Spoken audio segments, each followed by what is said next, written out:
История нелинейна. History is non-linear. It knows moments when humanity stood in silence before a choice: war or peace, separation or cooperation, chaos or stability. 1780. America and Europe are undergoing turbulence. There's the War of Independence going on in the US, but Russia changes the rules. Catherine the Great takes the declaration of armed neutrality to protect neutral navigation. For the first time in history, law prevails over arms, order over chaos. 1942, the world is facing a lethal threat. Two systems are in opposition, but pragmatism prevails. The USSR, the UK, China, the USA enter into an anti-Hitler coalition because serious challenges require union. 2015, Syria is on the brink of collapse. It seemed Libya and Iraq would be repeated here, but Russia proposes the Astana dialogue, bringing together at the negotiating table irreconcilable enemies. The threat of terrorism has been ended. Right now, the world is entering the era of irreversible changes, fight for resources, conflict, opposition. The decisions made today will determine the fates of millions, but there is a power in the world that can put an end to destructive trends. A country which remembers the lessons of history and stands willing to cooperate for decades to come. And this power is Russia. This is the place where dialogue begins. This is also the guarantee that agreements will function. Pragmatic dialogue, the path to a stable future.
Дамы и господа. Ladies, gentlemen, President of the Russian Federation, Vladimir Putin. President of the United Republic of Tanzania, Samia Suluhu Hassan. President of the Republic of Uzbekistan, Shavkat Mirziyoyev. Vice President of the People's Republic of China, Han Zheng. Moderator of the plenary session, Geeta Mohan.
Namaskar Namaste, Здравствуйте, hello.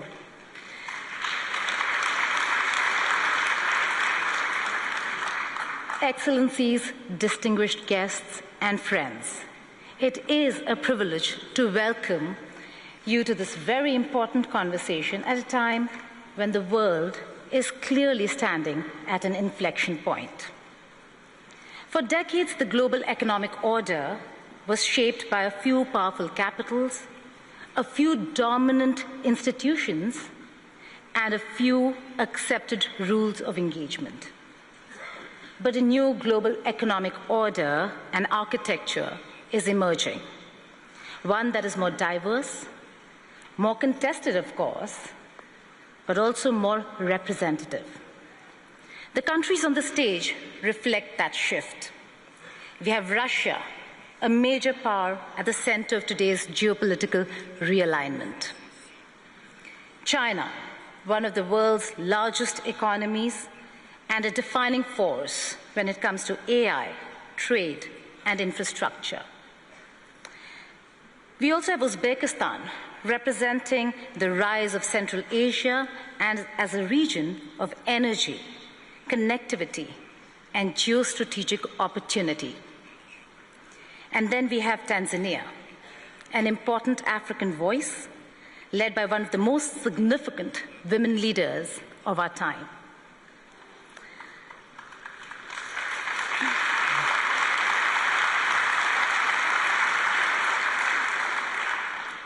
And of course, since the moderator is from India, we can say this stage also has a little bit of Indian spice, a little bit of balance, and just enough to keep everyone comfortable. The question before us is simple but profound. Are we witnessing only a redistribution of power, or are we witnessing the birth of a fairer world order? The era of being lectured, pressured, or bullied is seriously being challenged. At the same time, independence is not easy. Strategic autonomy comes with costs. So today's discussion is not merely about geopolitics. It is about price of sovereignty, something President Putin has emphasized time and again. Can countries protect their national interests without being forced into camps or being sanctioned? It is about whether a multipolar world will be genuinely fair or simply replace one center of power with several competing centers. It is about whether BRICS and South-South cooperation can move from rhetoric to real economic instruments. It is about whether alternative payment systems, new trade corridors, energy partnerships, and technology cooperation can give the Global South true agency. And it is about a new world order where countries no longer want to be spoken for, but want to speak for themselves. With that, let us begin our conversation today. I'd like to begin by inviting President of the Russian Federation, Honorable Vladimir Putin, for his opening remarks.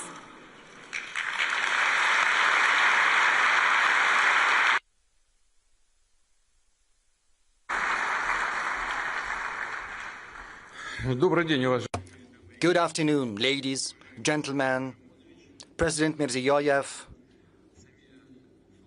President Samir Suluhu Hassan, Vice President Hang Zheng, ladies, gentlemen, it is an immense pleasure to see this august assembly, this room packed with people. President Mirziyoyev and I have just exchanged our views, and he said the room is packed, which is testimony to the interest caused by the St. Petersburg International Economic Forum. And I would like to welcome all the participants and guests here. Russia and St. Petersburg once again host leaders of companies, businessmen, experts this year from more than 130 countries with a view to building business contacts and creating new contacts. Our moderator has just given us a very high bar to which we should rise up, and I'm going to talk about. But before we came here, she said that the atmosphere is very good, and it was thanks to the organizers. So at the outset, I would like to thank the organizers of this forum, everyone who participated in the organization process. Thank you. The unique nature, the attractiveness of SPIEF consists in this possibility of a frank dialogue on issues that are of interest to entrepreneurs, to whole industries and whole countries, and we're always open to those who are interested in working with other countries, those who stand ready to engage in mutually beneficial cooperation on equal footing. This approach, which consists in listening to one another, understanding the interests of one another, arriving at common solution, that is what harmonious path of development is all about. It also implies the opportunity to find solutions to the challenges the modern world is facing. We see that the energy markets are undergoing shocks. We see tensions provoked in certain regions. First and foremost, right now I refer to the Middle East. We see the short-sighted policies pursued by the European bureaucracy, which is accompanied by aggressive rhetoric and leads to further loss of Europe's position in the world economy. Moreover, it undermines regional as well as global security. As a matter of fact, the European elites are provoking chaos, and they are trying to plunge more and more countries into this chaos. These processes, they were not born of their own.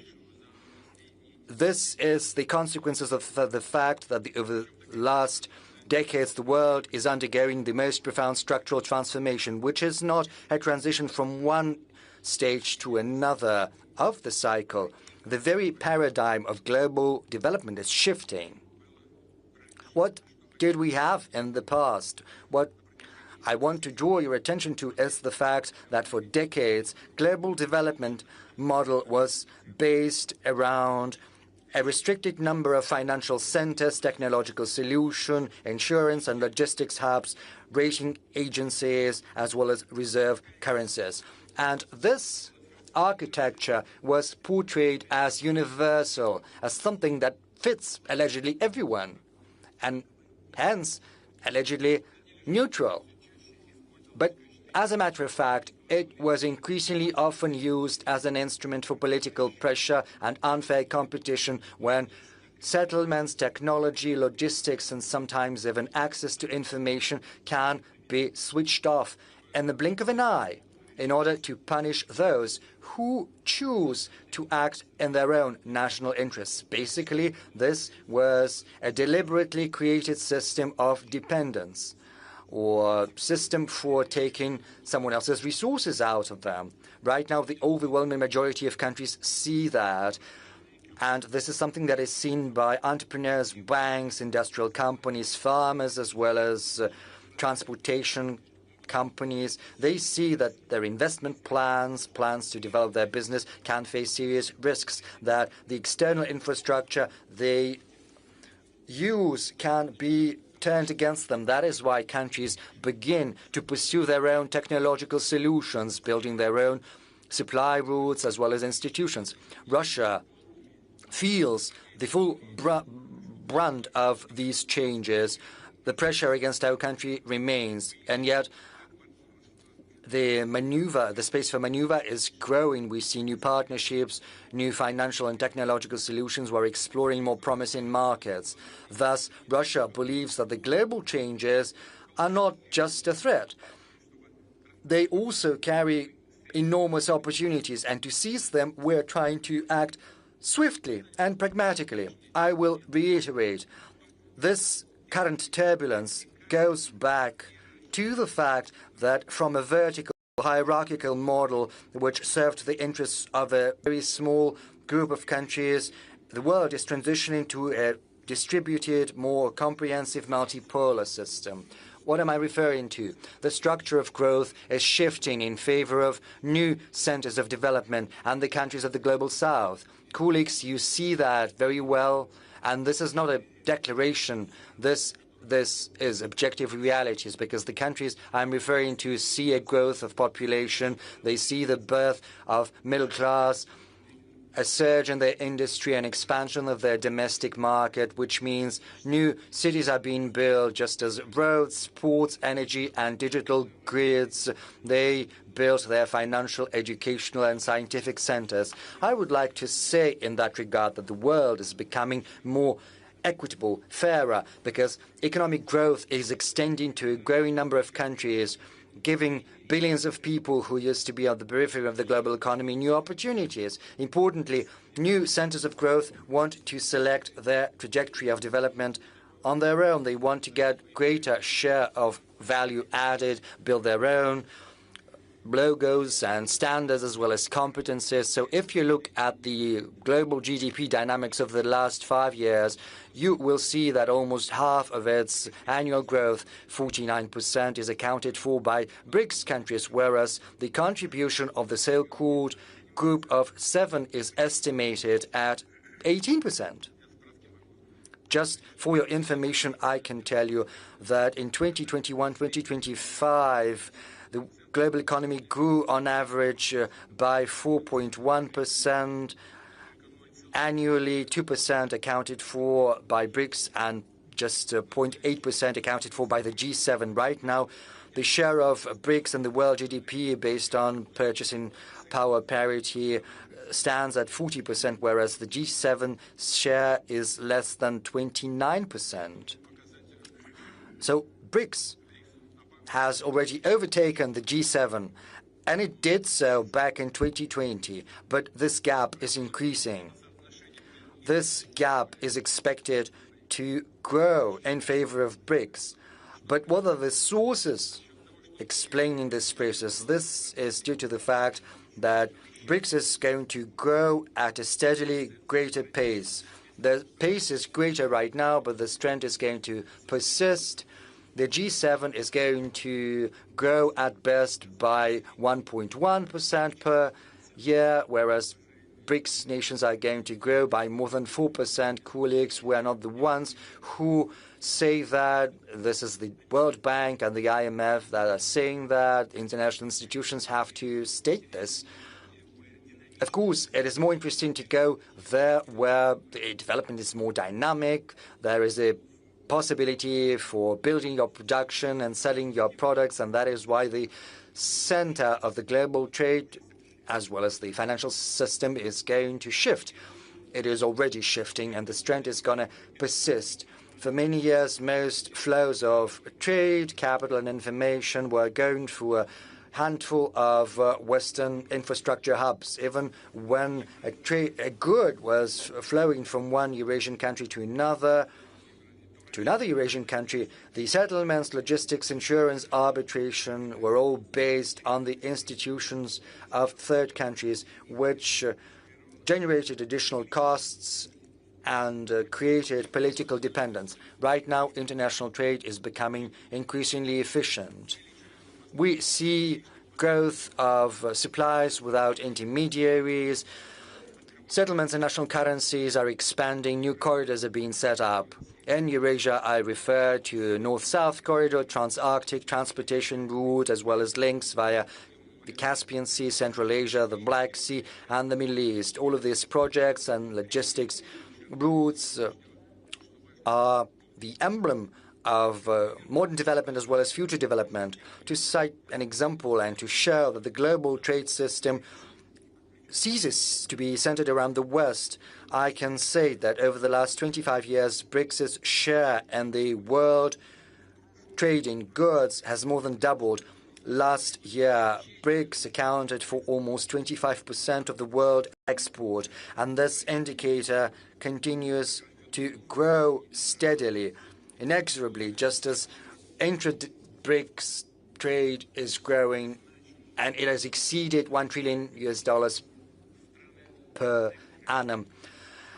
A special role is taken on by the connected countries that are linking together markets, technologies, financial flows, and the culture of doing business. And I'm not just referring to simple transit, carrying goods over a certain territory, the most important thing is to ensure trust, logistics, settlements, legal clarity and technological compatibility. This panel discussion is attended by the President of the Republic of Uzbekistan, whom I would like to welcome once again. I would like to thank you for being here with us on this panel.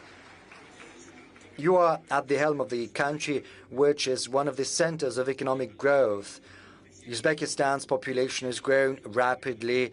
It is pursuing industrial plans, improving its agricultural as well as energy potential. Its domestic market is growing too. At the same time, Uzbekistan acts as an important link between Russia, Central Asia, South Asia, China, and the Middle East. When your individual development is harmoniously complemented by advantages of links to other centers of multipolar world. Well, these examples are going to be increasingly numerous, and this fully applies to another guest of ours from Tanzania. Once again, welcome, Madam President. Tanzania plays a similar role in East Africa. There's another important trend I would like to point out. The global trade architecture is drifting away from its original principles of the World Trade Organization, starting from the beginning of the 21st century. The number of bilateral, regional, as well as mega-regional trade arrangements has more than quadrupled. Why is this happening? The erosion of the World Trade Organization was set off by the very authors of these organizations, the Western nations to be more precise. When it benefited them, they promoted the WTO. They invited other countries to join, but once the West started to lose in this competition, universal common rules for the trade introduced by the WTO lost their interests to them. They became more of a burden. And that is when they turned to unilateral restrictions and so-called sanctions. And thus, the Western countries basically switched off the WTO mechanisms, undermining trust in them. And once there is no trust, the institution can no longer function properly. And that means the businesses, the countries will have to find another solution. And they are doing that in the form of bilateral as well as multilateral trade arrangements. I said that before. Sanctions and basically the theft of Russia's international reserves has had an irreversible effect on the positions of the world currencies, namely the US dollar and euro. This is an evident fact we have to recognize. Right now, all countries without exception, and I would like to underscore that, just as Russia can instantaneously lose access to their legitimate assets denominated in USD or euro, they can also lose access to the Western financial and payment infrastructure. You and we understand that this is all about unfair competition. There can be different pretexts to start that, and they will always find something. In our case, this is the conflict in Ukraine. This can also be the conflict in the Middle East, conflicts in Africa, or the attitude towards the LGBT community. You can find fault with anything, but the basic rationale is basically unfair competition. Another thing that undermines trust in the West is the deplorable state of their public finance. I refer to high public debt and high budget deficit. The Eurozone public debt rose to 81.7% of the GDP in 2025. The worst indicators, they are in Greece 146, Italy 137, France 115, Belgium 108%, whereas in Russia it's 16.4% only of the GDP. Well, it's floating a little bit. Yesterday I spoke about that meeting the heads of information agencies, news agencies. Some experts say it's 15.8, but, the figures are incomparable. The deficit of the euro budget in 2021 stands at 3.1% of the GDP. Poland has a maximum deficit of 7.3%. Belgium has a deficit of 5.2%. France, the deficit of 5.1%. The US has 5.9%, whereas in Russia the budget deficit is 2.6%. Maybe by the end of the year it will have risen a little bit, but still it will be inferior to the budget deficit in other advanced economies. This situation is fraught with the possibility of a surge of inflation, which happened back in 2021, 2022, when just in 2 years the prices in the Eurozone and the US grew by 14%. And that means that countries of the world are decreasing their assets. In the West, they're transitioning to payments in national currencies. They're making wider use of alternative payment systems, increasing the role of digital financial assets as well as the digital currencies of their central banks. Russia is mostly using national currencies in its trade contacts with our leading partners. The share of ruble in our exports stands at 65% or so almost 2/3. I would like to underscore that the world needs a modern, agile and responsible financial architecture without any risks of restrictions or barriers, rather with incentives for sovereign development. These instruments have to decrease costs, speed up settlements, increase access to funding. And of course, we have to make sure there is no tax evasion, no fraud, no money laundering. This is something that has to be in our spotlight always. Historically, the West has been seen by other countries as the source of technological development. But right now, we see some fundamental shifts in this context. Over the last 25 years, the BRICS countries have significantly increased their high-tech export. Right now, it has risen to more than 1/3 of their global supplies, which means that the global technical leadership is shifting. This is a gradual process, and yet it is already ongoing. Now, our strategic partner, China, has most patents in artificial intelligence. Incidentally, Russia also has very good, promising advancements there. Let's give a round of applause to the Vice President of the People's Republic of China, whom we would like to welcome. Another key partner of ours is India, which is one of the leading players in the IT industry. It accounts for a significant share of the global software market. Russia also ranks high in the implementation of digital platforms such as trading marketplaces, solutions in finance and urban services, healthcare, as well as education, which help improve the quality of life of our citizens in Russia and beyond, in dozens of countries where they are vying successfully with similar solutions from abroad. We're also leaders in nuclear. More than 80% of construction processes in NPPs in the world market are conducted with the participation of Rosatom, more than 80%, which is a very significant figure. We have very good engineering as well as technical groundwork in managing water and energy resources, which is gaining an increasing attention in Asia, Africa, and on the world in general. I believe colleagues participating in the panel discussion will agree with that. It is evident that the global transformation is mostly due to technical progress. Experts believe there are 3 key technologies for today and for tomorrow that are capable of transforming the lives of our citizens, how our business is being done, and how the government is operating. I refer to artificial intelligence, which allows processing big chunks of data and making the best solutions in almost all fields. Another technology is autonomous systems, which can radically increase labor productivity and transform whole industries. And third, platform-based solutions, which allow market participants to work directly in real time and autonomously to exchange information and to conclude deals.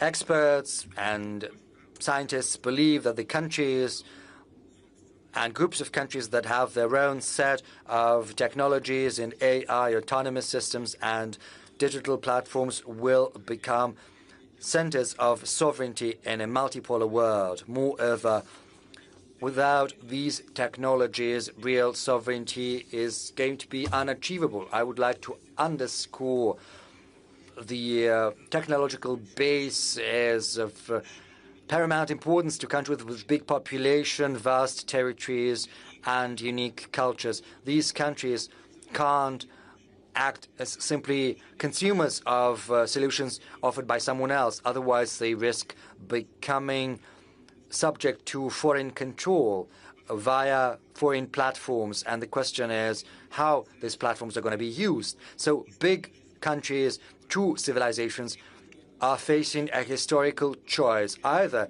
they come up with their own platforms and technological systems, or they are relegated to the digital periphery. And one should not be laboring under any delusion. First, foreign services can be very convenient, but then, sooner or later, you will see what the price of this dependence is gonna be. Russia has learned its lesson. We saw that certain suppliers of software left the market. We saw payments blocked. We saw how politics interferes within commercial relations. That is why we're going to strengthen our critical infrastructure, and we will only cooperate and interact with those partners that honor mutual reciprocal obligations and commitments. We have this experience with the People's Republic of China for many years. China is Russia's strategic partner, a genuine one. Our economic cooperation covers almost all fields, from high-tech to transport to mechanical engineering to energy. Distinguished friends, as I said, the global leadership in the world economic ties is conditional on whether the country can ensure its own sovereignty. I wouldn't be exaggerating if I say that this race for sovereignty has started, has kicked off, and it's gaining traction. We're not just talking about the capability to oppose external pressure and defend national interests. This is about the quality of the government, the economy, and society. Sovereignty implies being smarter and being stronger. That means being able to better manage your resources, to better invest, including in your technical development. I will highlight that genuine sovereignty requires efficiency. We can't say that we are sovereign, and that is why we can afford to be expensive, slow, and inconvenient. Quite the contrary. In each and every field, we have to act the best, with the greatest efficiency, producing better, increasing the income of the government, business, and citizens. In difficult environment, Russia continues to reinforce its sovereignty rather than being isolated. It expands its circle of partners. It's true that the economic dynamics is moderate, and we'll probably get back to that, but I would like to remind you about the task fixed before the government starting from next year. We need to resume steady growth of our economy. We can only do that if we increase capital expenditure, launching a new investment cycle. In 2021-2024, investment growth in Russia was almost 38% in real terms. Last year, of course, there was a certain drop. I would like to draw your attention to the following fact. The launch of the new investment cycle is the key task of the economic authorities, whereas growing the investments is the most important KPI. It's important that economic growth should be well balanced. It should be based on domestic demand and combined with further reductions in inflation. And inflation has slowed down significantly, and it keeps going down. I think I mentioned that inflation in this year is expected to be around 5.2%. Colleagues and I are in regular discussions about the economic agenda, and I would like to point out that the industrial output, the GDP, and consumer activity in Russia, all of that is now in the black. In April, industrial production in Russia grew, despite all the problems that we have been facing. I think we will face questions about that today too, but at least in April, industrial production in our country grew by 1.9% including the processing industry, by 3.1%, while the retail volume of trade increased by 6.5%. In April this year, the GDP grew by 1.3%, and in January to April this year, the GDP grew by yet another 0.2%. Here's what I would like to say. We do hear certain criticisms from all parts saying that we're going down. Yes, we have gone down to the exact level where the countries of the Eurozone have been for the past many years. The most important factor is that we have preserved the foundations of our macroeconomic policy, and I am sure that we will keep moving forward and upwards, and we must reinforce these trends. And the positions, the standing of our country in the world and our sovereignty must become ever stronger. Therefore, I would like to share certain ideas about what kind of sovereignty we require. Firstly, as stated previously, a sovereign economy is based on end-to-end integration of technologies, the use of advanced solutions, which simplify the work of businesses and automate numerous processes, and thereby assist us in increasing productivity and the economic efficiency in general. This is especially relevant in the areas of defense and security. Russia is showing good results in the integration of digital platforms in all the areas of our economy. Speaking of e-commerce, we see about a 30% growth a year in this field. Our country is one of the global leaders in this area. This shows the quality of Russia's digital platforms that bring benefits to the Russian producers and foreign suppliers as well. Today, I mentioned our friends and partners from the Republic of Uzbekistan. I will give you an example. The volume of trade in Uzbekistani goods using the Wildberries platform alone in 2023 amounted to $418 million. That was in 2023. In 2025, it amounted to almost $1.5 billion, potentially reaching more than $2 billion this year. What does this mean? The producers of various kinds of goods, including small and medium-sized enterprises and producers, use this platform to access the Russian market. And more than just the Russian market, they have access to other markets as well. And the volumes keep growing. And the people work more efficiently and make more money. Small and medium-sized enterprises are developing. And at the same time, this happens using modern logistics, modern systems of taxation and fee payment. And we can only welcome such solutions.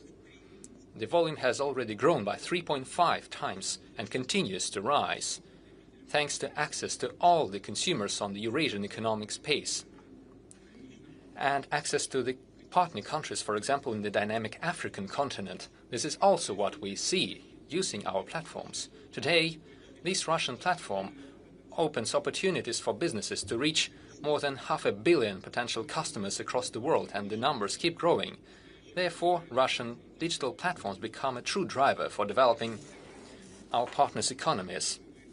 The introduction of platforms in Russia involves trade, transportation, finance, logistics, tourism, as well as healthcare, education, media, and other spheres. We must build up work in this area and continue integrating digital platforms using artificial intelligence and autonomous systems. We have adopted a national AI development strategy. I will ask the government to prepare similar national strategies for the development of autonomous systems and digital platforms. At the Future Technologies Forum, which will take place in the beginning of next year, I suggest discussing the development of ecosystems of digital platforms in the economy. I will ask the relevant interministerial work group under the presidential administration to support the preparation for this forum. The second point I would like to make. Today and in the future, the sovereignty of the country is defined by people, their knowledge, their professionalism, their capacity of learning new technologies, creating new advanced goods, services, and entire niches in the market. These professional skills must be well paid. Only in case we ensure high quality of living and high salaries, our country shall be competitive and successful from the demographical standpoint. With our strong professionals who are ensured of their professional future and their careers, Russia has one of the lowest unemployment rates among all the industrially developed countries. It currently stands at about 2.2% of the economically active population. This is a very good figure compared to other developed states. To compare, I could say that Japan is close to us with 2.5% unemployment rate, India with 4.2%, the United States at 4.2%, and the Eurozone at 5.9% of unemployment. Over the past 5 years, salaries in the Russian economy have grown in real terms by more than 30%. I am talking about real terms, minus inflation. The rates are definitely high.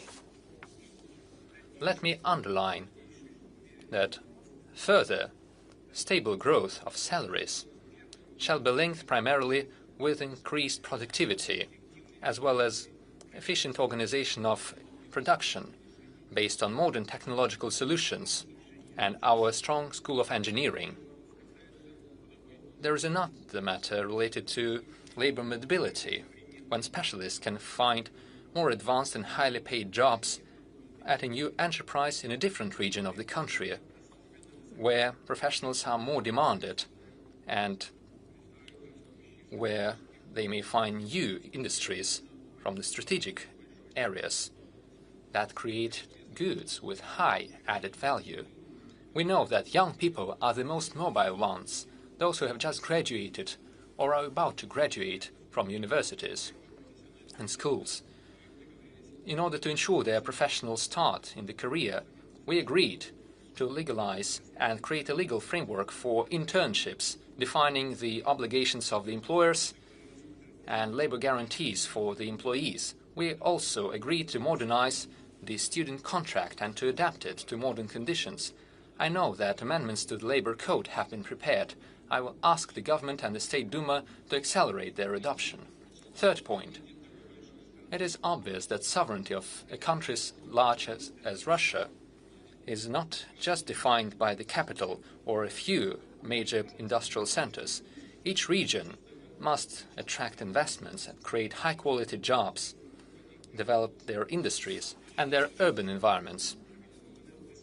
Our platform shows different exhibition stands where the regions of the Russian Federation show their benefits, their successes and their future plans. They organize talks with investors, with companies wishing to reach their markets. I am sure that the members of our panel's discussions and the guests have already seen the diversity of the Russian regions and had an opportunity to take a look at the exhibition. As per tradition, during the forum, we take stock of the national rating of the investment climate in various regions of Russia. The first place this year was given to Moscow, the republics of Tatarstan and Bashkortostan, the regions of Nizhny Novgorod and Moscow. For the first time, St. Petersburg and the region of Sakhalin were among the top regions in investment climate. The regions showing the best dynamics are the Khanty-Mansi and Yamal-Nenetsk autonomous regions, the regions of Omsk, Vladimir, Volgograd, as well as Krasnodar and Primoria. I congratulate our colleagues on achieving such good results.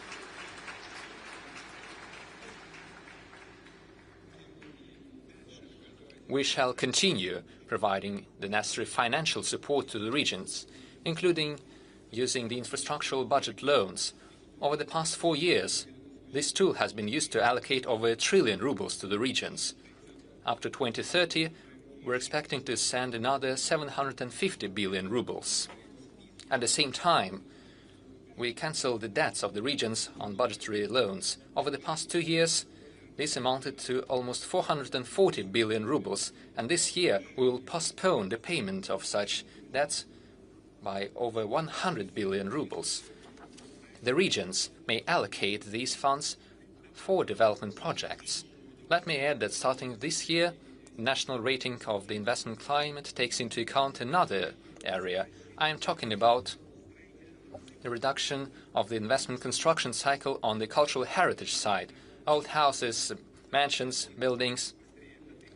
The priority is to repair them, to renovate them, and make them available for visits by the citizens. This is especially relevant for the cities of central Russia, for our tourist points of attraction, including those on the world-renowned route of the Golden Ring. Let me take note of successful work on cultural heritage sites in the regions of Yaroslavl, Nizhny Novgorod, Lipetsk and Novgorod, as well as the Republic of Tatarstan. I hope that other regions will follow their example.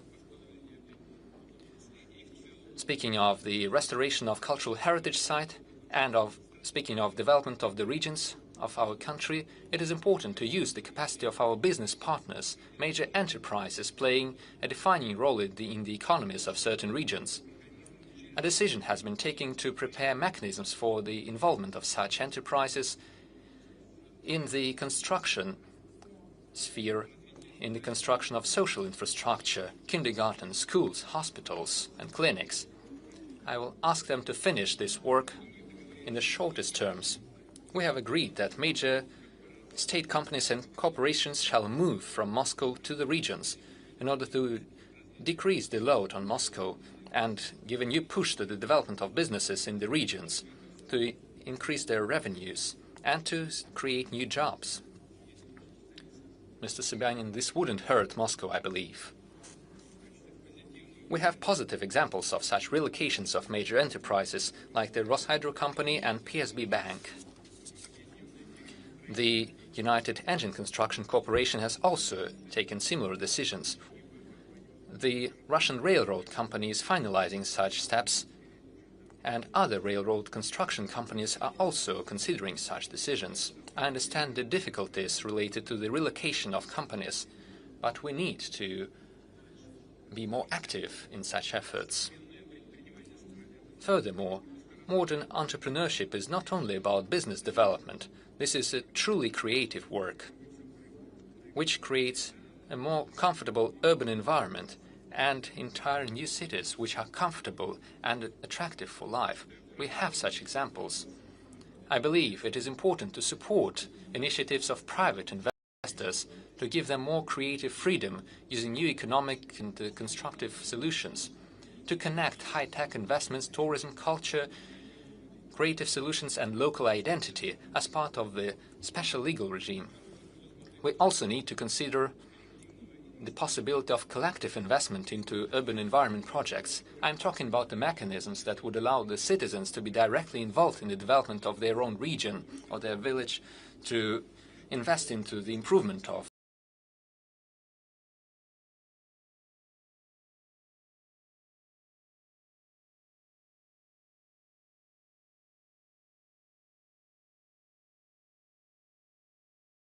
the places where they the Strategic Initiative Agency to establish the legal framework for that.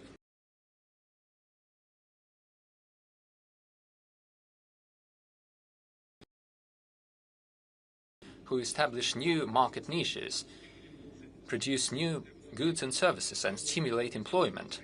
To ensure high business activity, we need predictability and stability of the investment climate. The regulations, the measures and mechanisms of support by the state. We have already fine-tuned the taxation system, and we have level. We cooperate with the business community, and we have prepared a national model, specific steps to simplify registration of companies and continue such work, making it more comfortable to connect communication and so on. Let me emphasize that the national entrepreneurs. I will say a couple of words about the systemic work with small and medium-sized enterprises. We have done can easily start a new business, start their production and provide highly demanded services for the population. Difficulties and additional financial burdens, and not every entrepreneur is ready to deal with them. We must minimize this to a higher category, including using ready-made digital solutions and individual support and assistance. Business communities to prepare concept for a smooth transition for growing businesses, which would and then to an enterprise with all the boons of corporate management. And we must take into account platforms. Let me point out the following. From this year, the revenue threshold for the application of million rubles going down next year to 15 million rubles and down to 10 million in another year.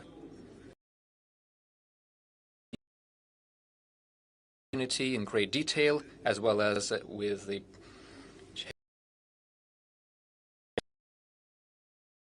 it is possible to postpone the further reductions of the threshold.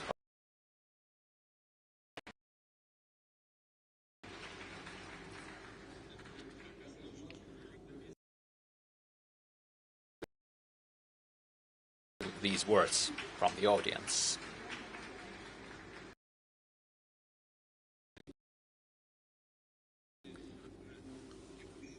Keep this at the current level.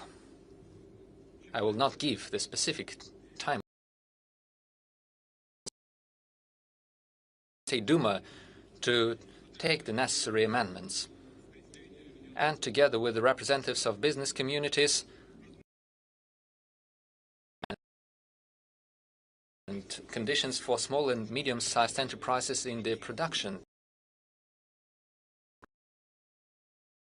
establishing a more fair and competitive business environment. This task of the so-called whitening of our economy has been set forward. A strong and sovereign country cannot be closed off. Produce and goods. We must reinforce the infrastructure that has the highest importance for state security, for entrepreneurs, and for build up links with our foreign partners, establish cooperation, carrying out our plans to expand our automobile roads and railroads using Russian technology.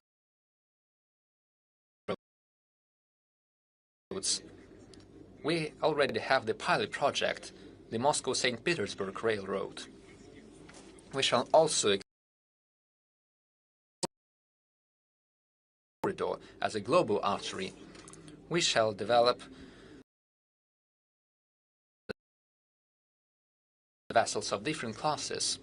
Our goal is to become one of the top 10 countries in the deadweight of our trade fleet, to increase the attractiveness of our national trade and financial resources and a predictable environment for businesses and professional development are great competitive advantages. Countries and the investors interested in cooperation and partnership.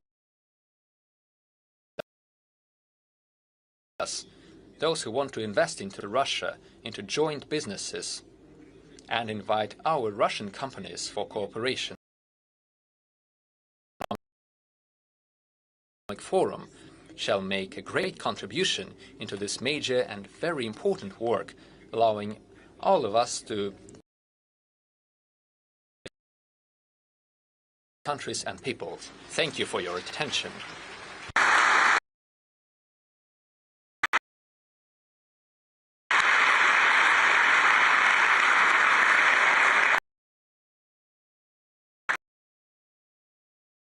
Thank you so much, President Sir, for setting the tone and tenor of the conversation that we'll be having.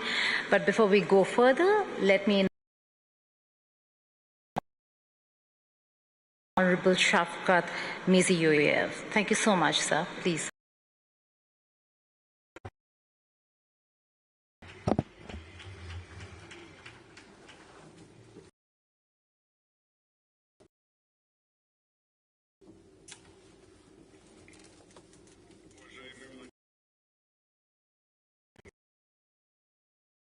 Esteemed heads of states and government, ladies and gentlemen, due to the President of Russian Federation, His Excellency, hospitable invitation and all this warm hospitality. I would also like to welcome Her Excellency, the President of Tanzania, His Excellency Mr. Han Zheng, the Vice President, for me to participate in the St. Petersburg's International Economic Forum. Here, history has become one of the most the key matters on the global agenda. To be back in St. Petersburg, the cultural capital of Russia.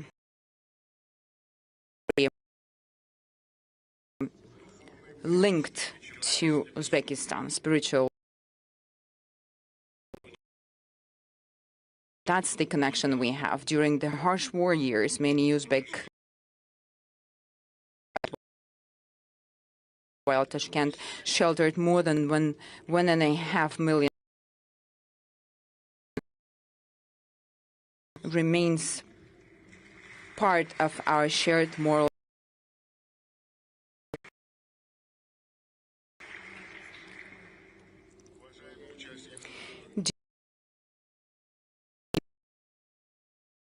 Neva River. We remember the future and the new architecture of the global economy.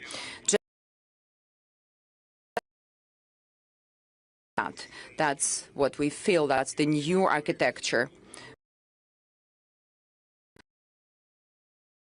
The whole world. Transportation routes are changing. New supply chains emerging, and artificial intelligence, fundamental rethinking, reassessment. Competition is increasingly evident.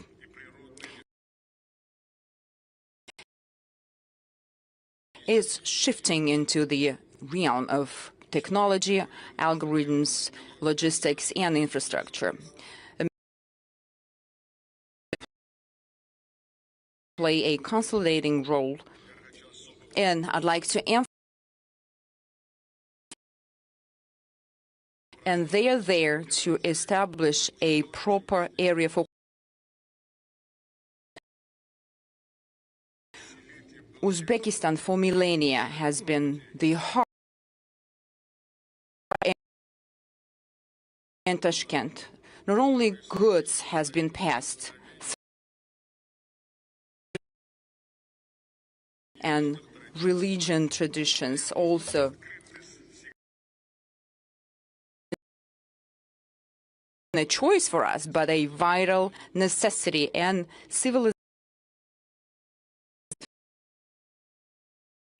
Uzbekistan and Central Asia as a whole are emerging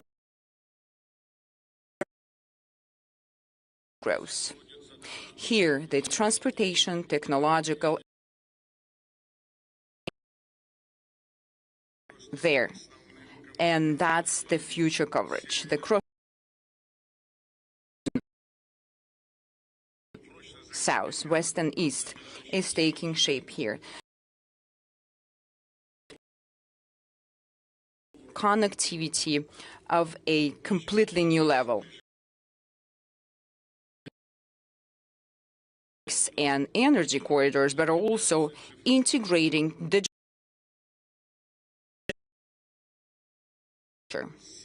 A strong, consolidated economic Asia would serve the strategic interests of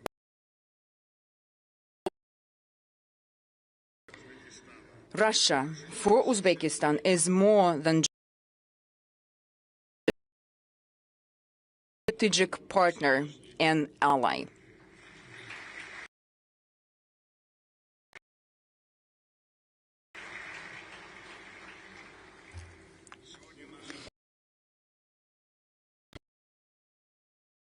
Our cooperation has become multi-level,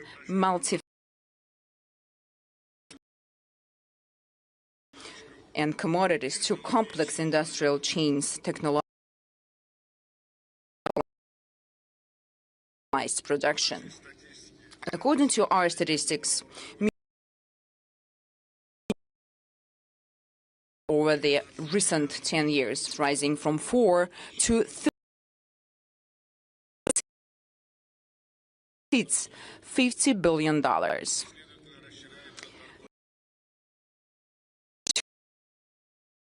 Two countries is steadily expanding. Our main partners are involved completely, Moscow and St. Petersburg.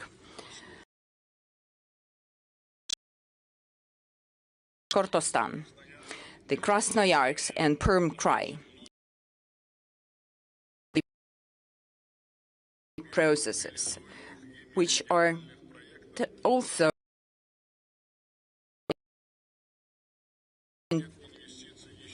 inter-regional projects that they are package of $5 billion in the pipeline. The cooperation and petrochemicals, mechanical engineering, agriculture, logistics. The joint industrial park in 5 regions of the Republic of Uzbekistan are joint efforts. So the establishment of special attention. I'd also like to focus on the energy sector. Increased our electricity production by 1.5 hours. We plan on increasing generation 54% of which will come from renewable, with the commissioning of the first hybrid nuclear power federation. Well, yesterday you were witnessing, we've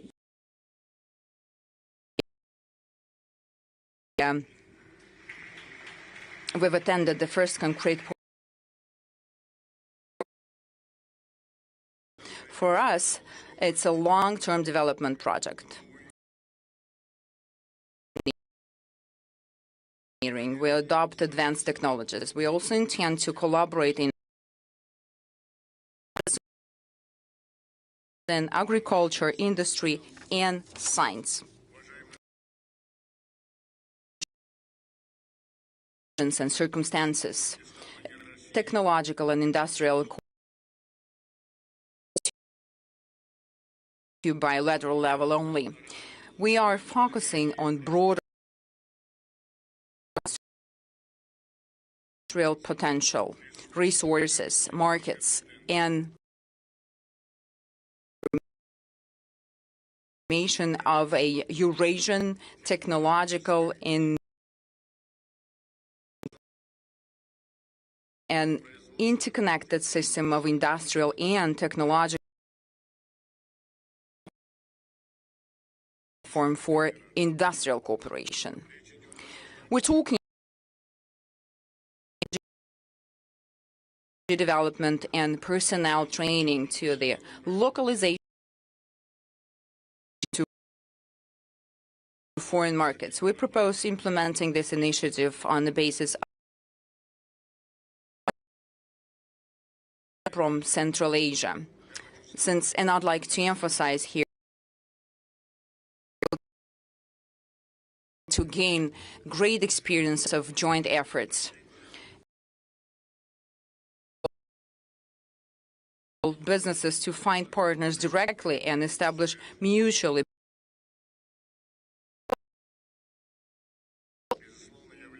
indeed digitalization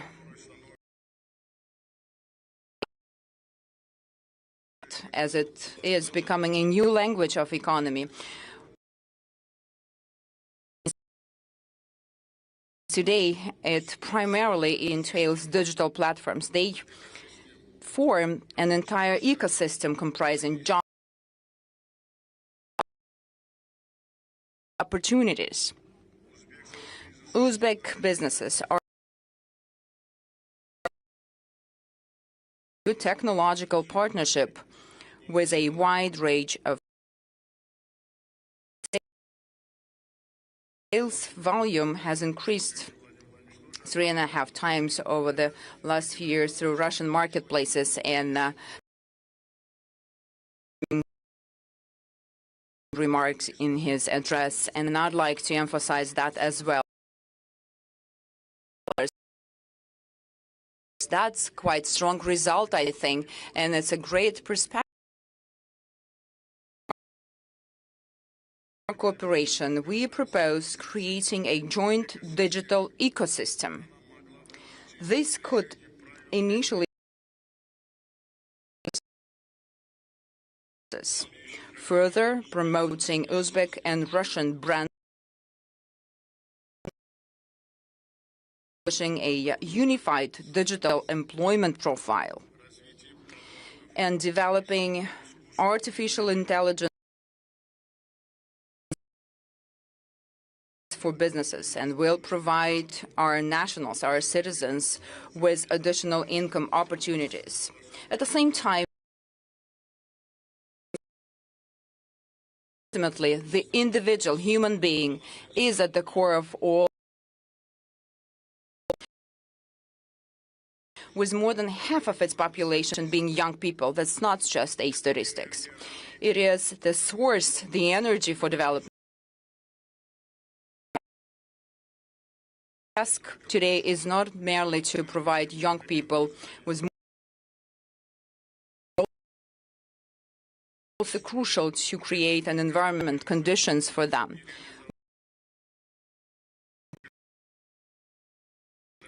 Realize their potential. Cooperation in education and professional training plays a special role here. Uzbekistan repeat this figure. It is important. Together with Vladimir Vladimirovich, we worked together, and it was great. Foreign universities, 15 are from Russian Federation. That's the largest network of Russian universities.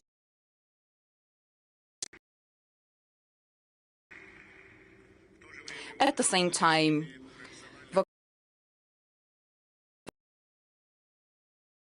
on implementing practice-oriented training programs. We already have some successful examples, such as and Tashkent. Online learning services, as they would enable young people even in the most remote regions to acquire the necessary knowledge and elevate its organization to a qualitatively new level. So in that regard, we propose creating a joint online platform for education, professional training, and the labor market. The system could integrate education, support for young entrepreneurs, and access to employers. For the youth, it will be a clear pathway into a pool of trained specialists. For universities and colleges, well, they will benefit from connection a long-term, and that's the most important thing, investment in our most valuable asset, our people. And if we'll task our respective ministries to launch such a platform without any delay, Vladimir Vladimirovich can as a separate humanitarian foundation for foster the economy of trust. When people come to Uzbekistan, culture, hospitality, the business environment, and business opportunities. In 2025, we hosted to welcome even more this year. To this end, we are developing creative economy. By 2030, creative economy will become one of the key drivers of economic growth. Humanitarian dimension of our cooperation. We propose launching the project named From Corridor.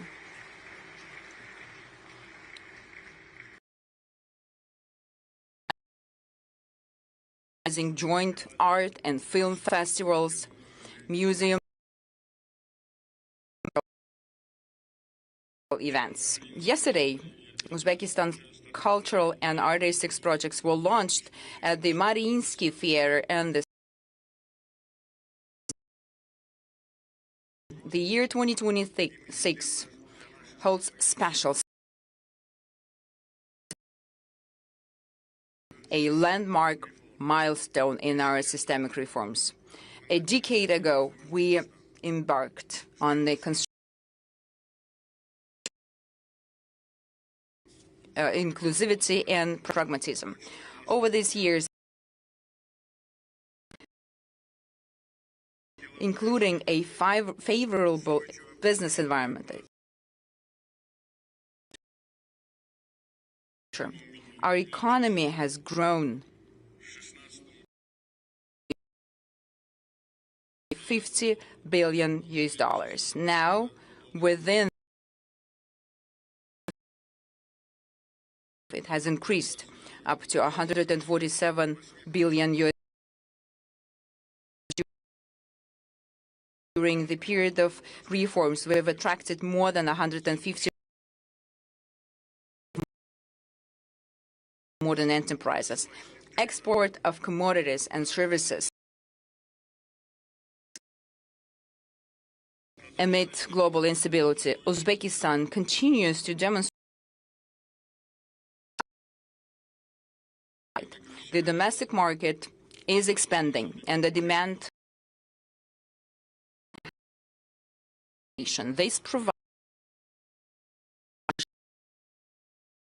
technology, services, and industry. However, demographics alone do not guarantee success.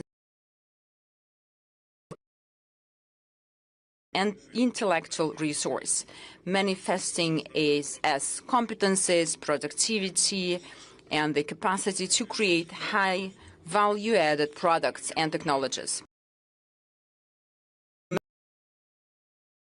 Committed to integrating market efficiency and social responsibility. The Uzbek model of economic development. The growth must be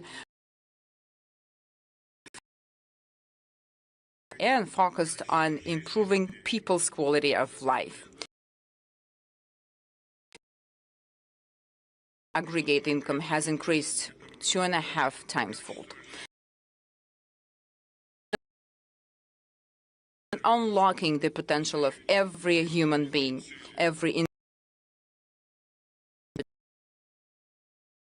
is designed to achieve this very goal. Our aim is to raise the by this date, transition of all sectors to a technological by another 1.5 times to over 240 billion, consistently creating all necessary conditions for global investments, improving market institutions, and increasing the level. We invite present here investors to create the high value-added value and R&D, as well as the development of modern engineering and sectors where the new economy is taking shape today. Industrial, digital solutions, artificial intelligence, and cooperation through public-private partnerships in the various sectors, including many other areas. We offer interested partners growing domestic market, but also the access to neighboring countries for the global business community. The trend of our objectively confirmed by leading rating agencies. And another 14 places in the index of economic freedom. $1 worth of sovereign and corporate bonds on international exchange hosted the initial public offering that consolidates the assets of our main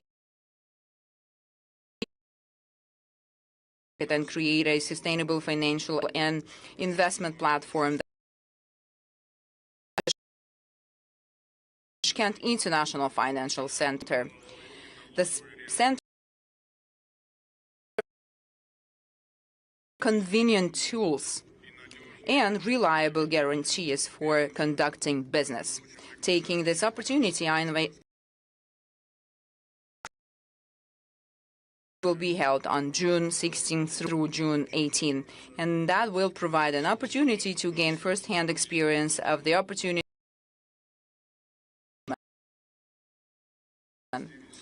The theme of this year's forum, the motto of that, is quite symbolic. It's pragmatic dialogue. The past has become the main prerequisite for sustainable development today. The new opportunities arise where there is trust, a willingness to cooperate, and a commitment to finding solutions together. The partnership between Uzbekistan and Russia is a prime example of this kind of interaction. I'd like to once again to express my deepest gratitude to His Excellency Mr. Vladimir Vladimirovich Putin, the President of the Russian Federation, for the invitation to this major international forum and the opportunity to present the development priorities of New Uzbekistan. In conclusion, I wish all the participants productive work and meaningful exchange of views. Thank you for your attention. Ladies and gentlemen, that's the President of the Republic of Uzbekistan.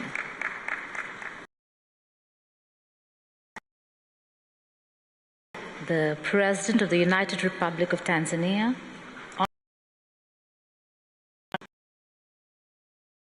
The floor is yours.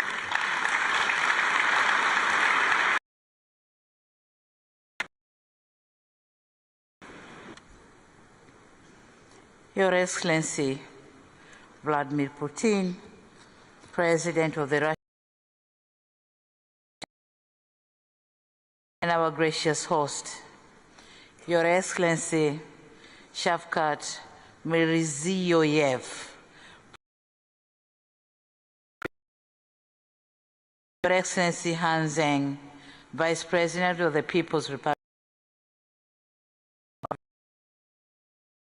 delegations, distinguished captains of the industry, gentlemen. At the outset, permit me, people of the United Republic of Tanzania, highest freestanding mountain in the world.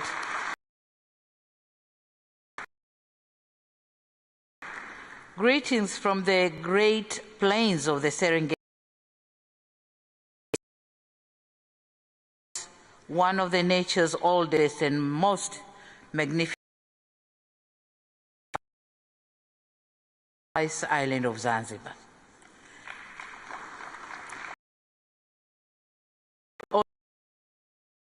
Honor to stand before you, before this,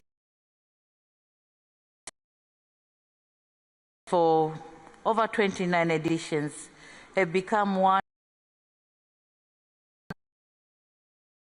candid economic conversations. I sincerely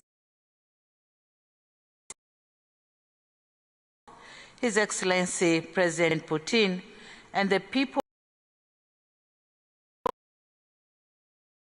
extended to me and my delegation since our arrival in this magnificent country. Excellencies, share a long-standing partnership that spanned more than 6 decades. In December, 65 years of diplomatic relations. Certainly, we treat it as an enduring testament of strong commitment seek to uplift the lives of our people.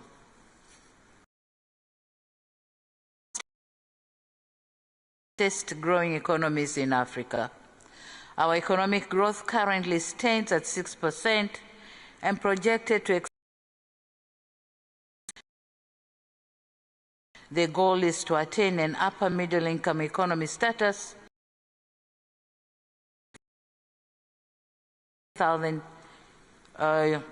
United States dollar.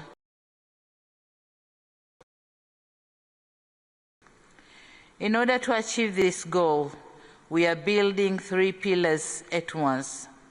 We are including the standard gauge railway with plans of Rwanda, Burundi, and the Eastern Democratic.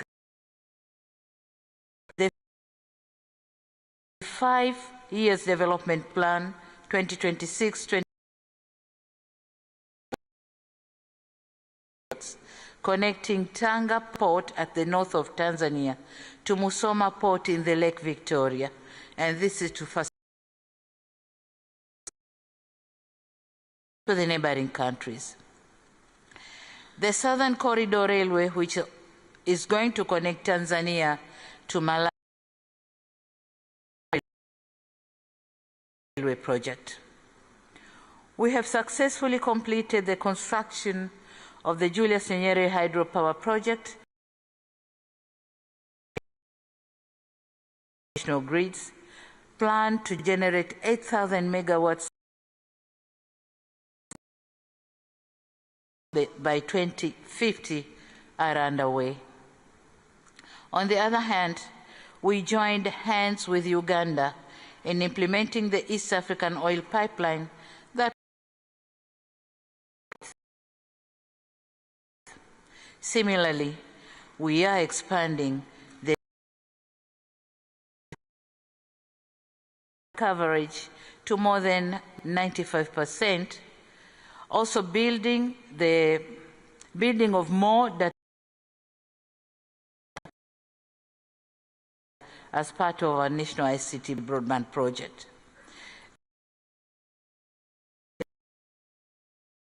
Neighboring countries of Kenya, Uganda, Rwanda,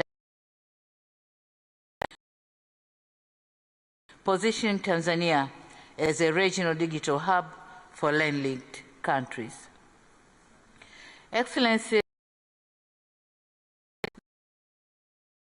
that I believe deserves a place in this forum.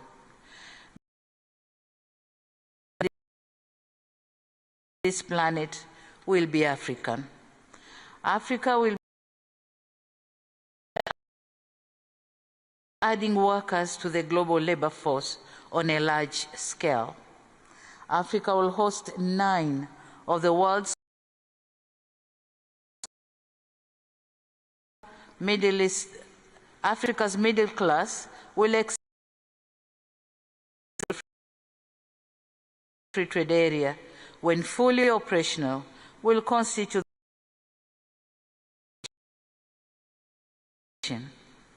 This is not just a forecast, but an arithmetic. Africa is on what terms, with which partners, and whose model of growth.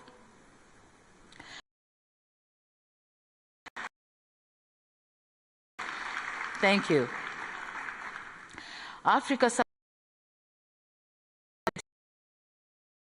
articulated in the African Union's Agenda 2063, operationalized through the African Continental Free Trade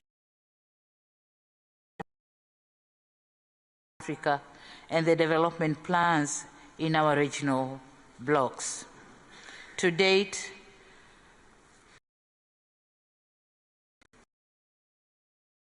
between Tanzania and Russia. To date, relations between our investment authorities, the Russia's investment authority, have been formalized through signing a memorandum of understanding which will open a new. Concrete steps have been taken to review our laws and environment, and henceforth attracting. We created a one-stop center for all investors. Register online within 24 hours.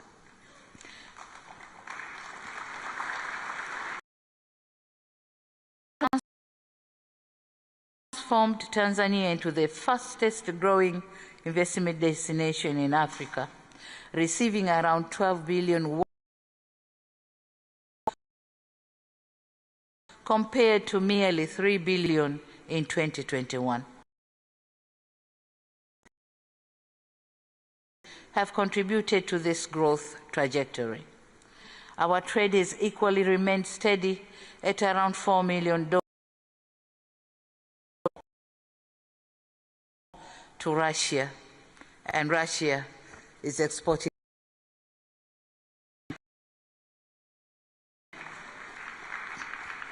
At this juncture, allow me to mention 5 main projects community. First, we are delighted to inform you that Tanzania is embarking in one of the most encompassing special economic zone, and this is Dar es Salaam. We are turning a small historic manufacturing and maritime sector development. Our #1 flagship project, of which we welcome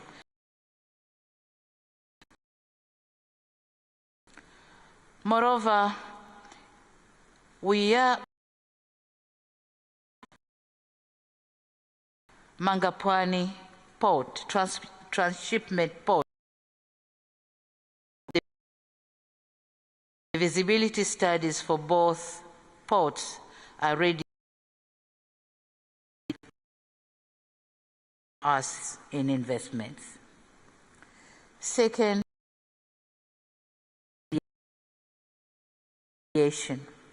where we have endeavored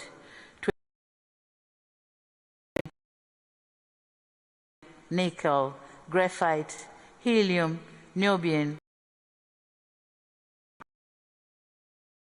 returns. Our national policy is clear.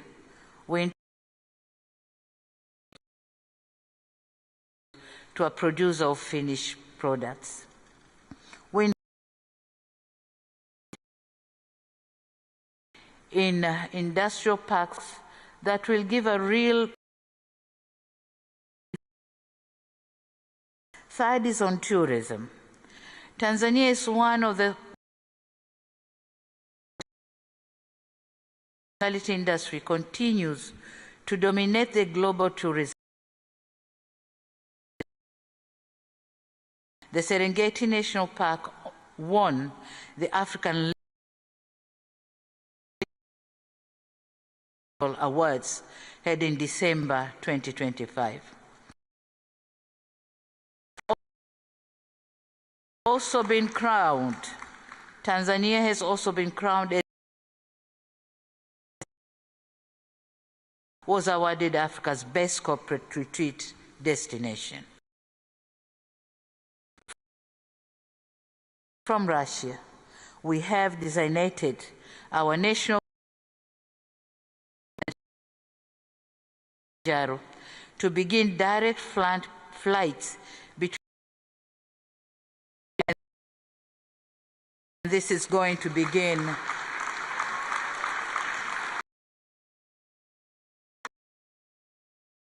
it is expected to be on the 2nd of July this year.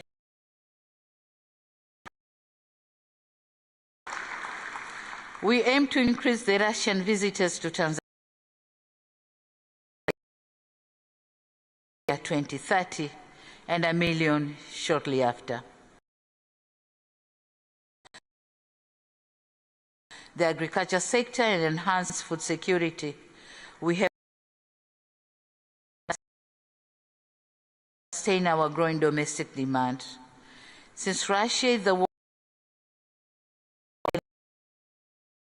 encourages establishment of the local fertilizer plants at large. Fifth, on the critical area deposits of uranium. Our main target is to use the growing demands, which is expected subsequently 70,000 megawatts by 2050. To nuclear energy as part of our long-term strategy and support sustainable economic growth. To guide national roadmap for nuclear power development, long-term energy strategy. And here,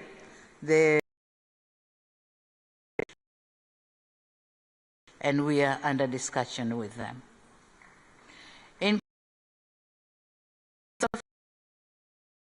Suffices to say that the world is moving fast. Developing countries to keep the pace.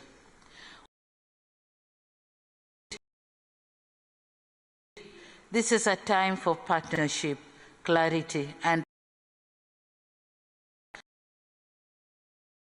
to take charge and realize our full potential. Tanzania is open for business. Tanzania is ready for new collaborations with international partners. This meeting in such endeavors. We are confident to promoting greater partnership in trading and investment.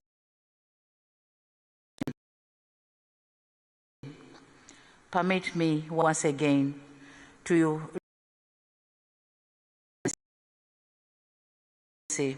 for the generous invitation to be part of to closer and greater economic collaborations between other international enterprises who are ready to work with us. Thank you very much.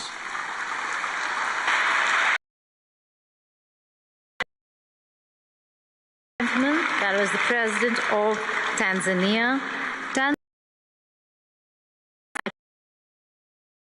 Call upon our next speaker, Honorable Vice President.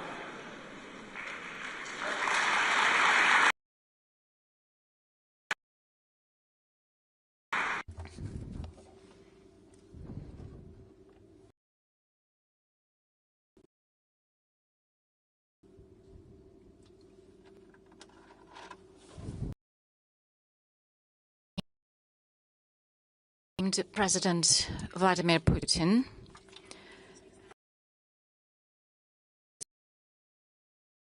President of Tanzania, dear, to take part in the 29th St. Petersburg Forum is held under the stable future. And this is in line with we're striving for stability, cooperation, and development. Is most relevant, and taking this opportunity on behalf congratulate you on the successful opening of this forum. In the of global leadership.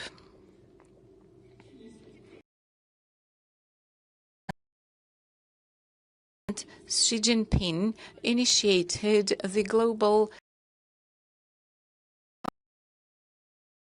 5 major pillars. This is commitment to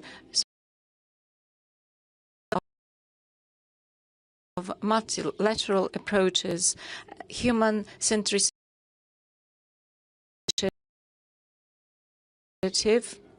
was widely accepted in international organizations, and the under the aegis of the United Nations is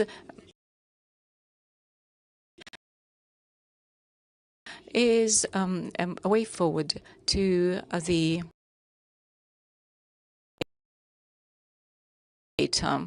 of this principle, and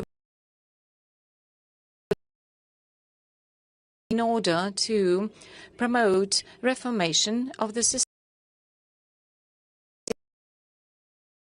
Ladies and gentlemen, dear friends, implementation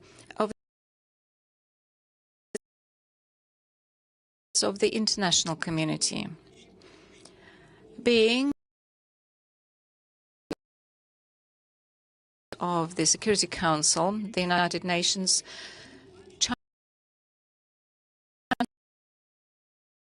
transformation of the system of global governance. The President Xi Jinping and published about the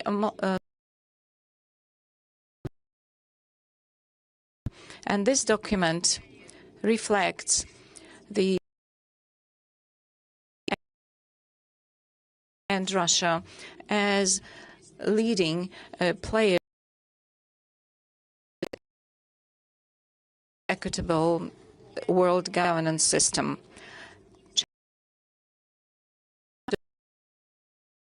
To strengthen cooperation of this, within this initiative on global governance, develop peace where openness and mutually beneficial cooperation will be governing. And I would like to share with you promote the principle of equitable cooperation,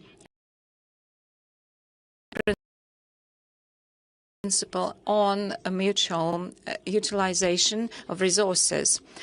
In the conditions of protectionism, valuing major principles and multipolarity factors, we need to follow the of all countries in equal decision-taking and equal participation in global governance. And world relations, and our voice should be louder in the area of development, of reflecting the interests of all countries. We need to protect international justice and the authority of the United Nations.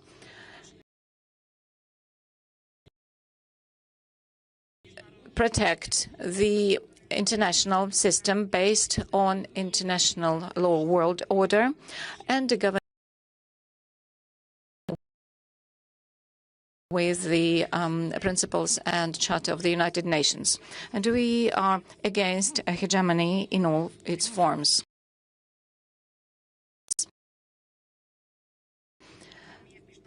Using the international law and norms, and we should counteract double standards,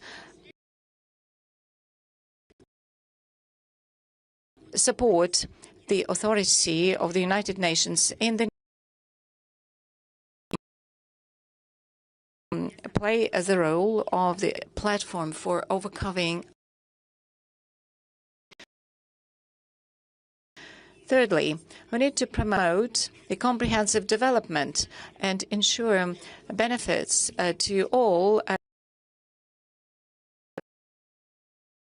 We need to follow the following goal. It is improving the welfare and wealth of the population, and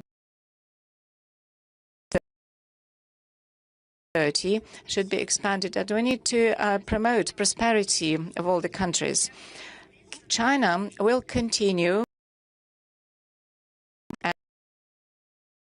and high-quality development of China will ensure, as a hosting country for the Asia-Pacific economic of the Asia-Pacific region and the whole world. The fourth principle, it is more tangible results. China has been committed to the Belt role in the SCO, BRICS, and other integration.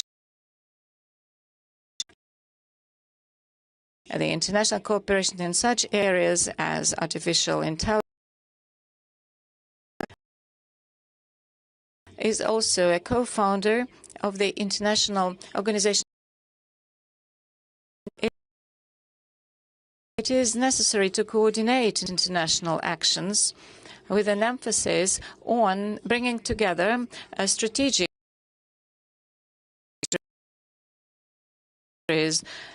also under the international states in order to interact world challenges. Ladies and gentlemen, dear friends, this year is the first year of the 15th five-year plans of China development for the coming 5 years, and also it opens up horizons which are mutually beneficial for China's cooperation with all countries of the world. Global governance, and also to strengthen and to open up a new bright future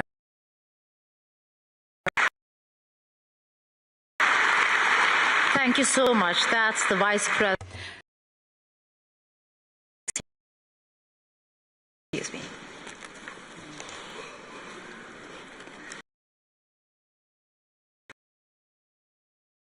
We're now going to open up the Q&A session.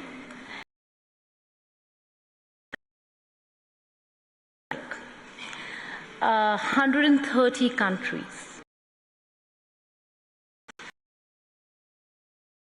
We're looking at America for the first time there in front of me.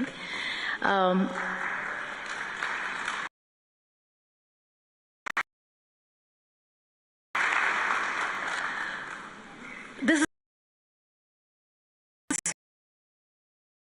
so we have the Minister of Energy of Saudi Arabia sitting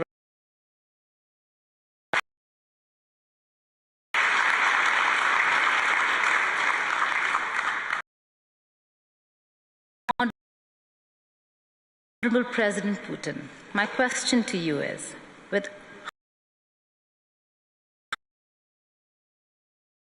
when the world talks about economic isolation of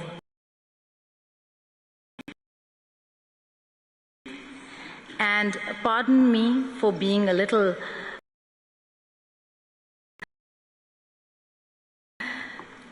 is it Russia that is isolated or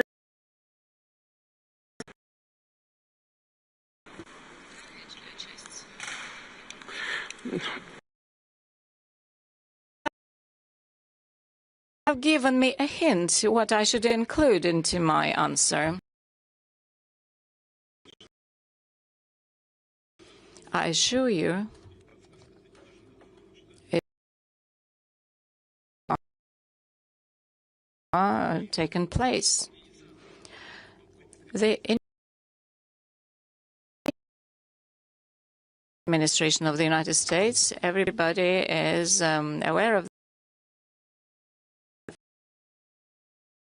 efforts, and currently they're even more successful than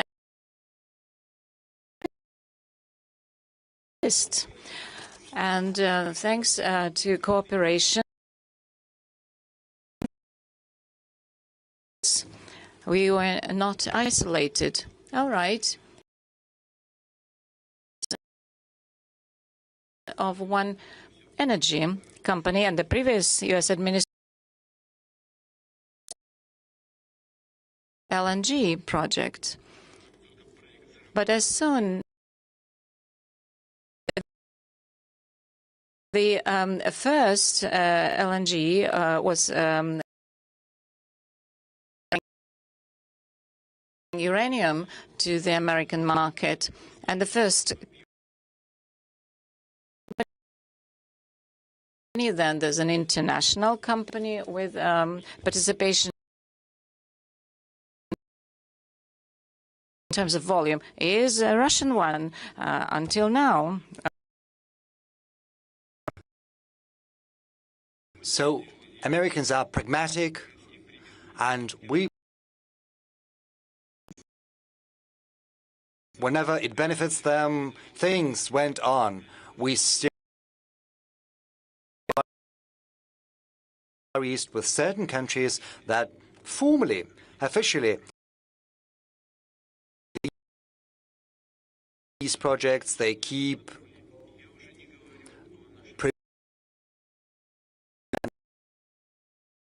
and not just friends. I would like to highlight that our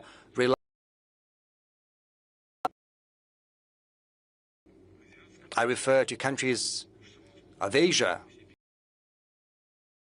which has never followed any diktat from abroad. Sovereign decision-making can never be contested.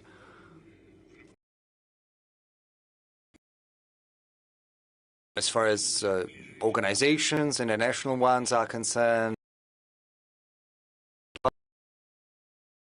partners and historical neighbors, so everything keeps going, progressing. There is not much damage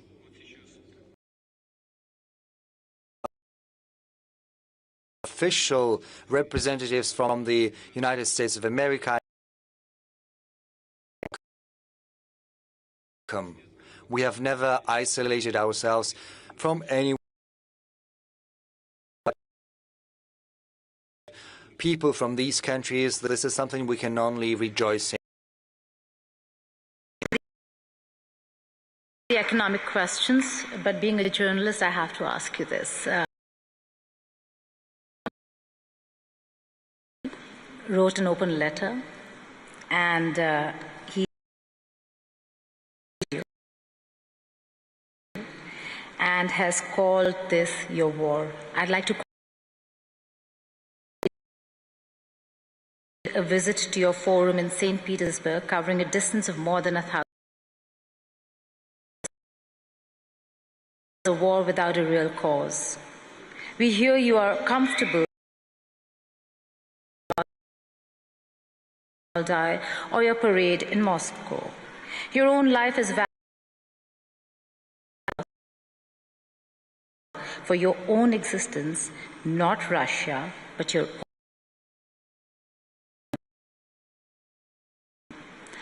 Your first reaction, sir.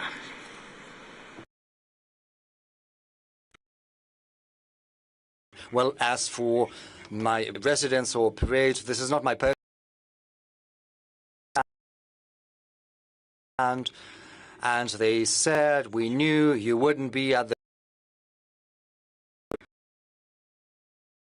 My press secretary is the spokesperson, Mr. had a working lunch with the president of Uzbekistan.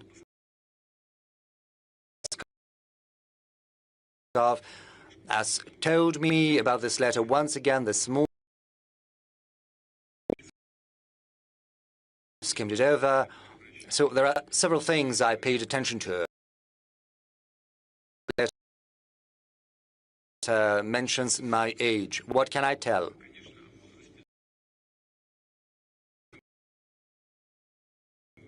That at my age, many other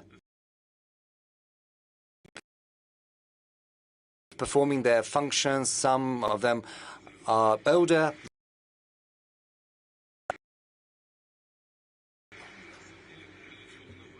Well, age is important.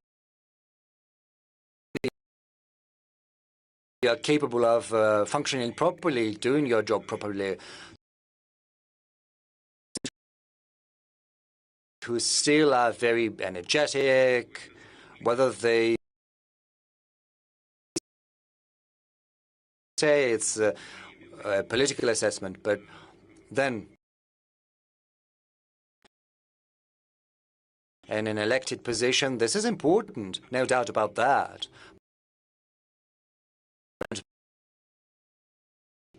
Be courageous enough and always outside the constitutional field. This is qualified as yes. Should not be afraid. One should run for office, and this is something because Ukraine was saying that they were going to hold elections, kept silent all of a sudden. The author of this letter says in Anchorage should not be observed. Moreover, he said that the search should Ukraine and Russia, and they should be is a welcome thing. But why?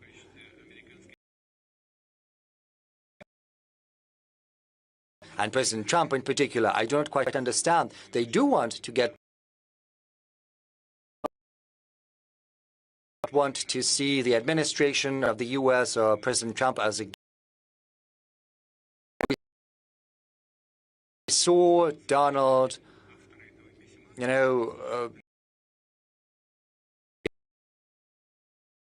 pointed out about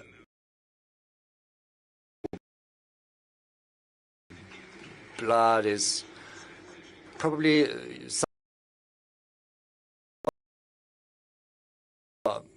the manners, as it were. On the whole, I would like to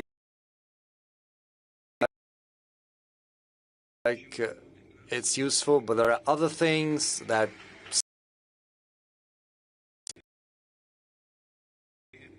and now on to the most important side has deemed it possible to give our relations. They thought it proper to. We're absolutely right. I think it's absolutely improper, but still, it gives maybe no one. I'm not being ironic. 3 weeks ago, a representative of our business circles gave me a call. And he asked me a question. He said, Mr. President, I've known this person for quite some time. We're not close, but I trust him. SPIEF. I said, very well, go ahead. What am I to do with that? But I wanted to inform you because I think they're going to talk about things related to the relations between our two countries. I said, I can't send you as an envoy, as an official capacity, because only services have to be doing that, as it was the case during our talks in capacity. He said, I just wanted to inform you I would go. I can't, prohibit you. I said,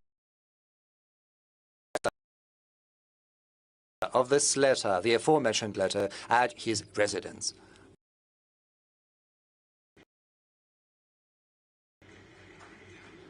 Then he got back.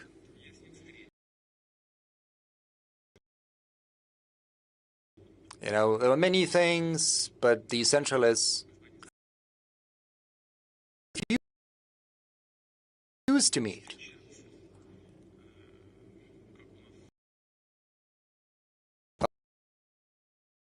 Of meeting. Well, I've seen that. There's been forging, hammering out those Minsk agreements throughout the night. And then the former nothing but an empty shell of an agreement, all the saving more time for the rearmament of Ukraine. Why would we need anything like this once again? I said, I see point for Ukraine because they want to stop the offensive arrangements, not for 6 months or a year, but for the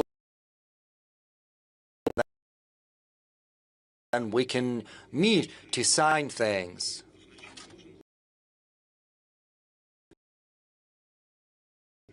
And that is the crux of the matter. And I think it was on May the 21st, whereas on May carried out an atrocious terrorist attack against the college dormitory in the Lugansk People's Republic. Is an atrocious crime. There was not a single military facility there. The next morning, I gave a call to this colleague who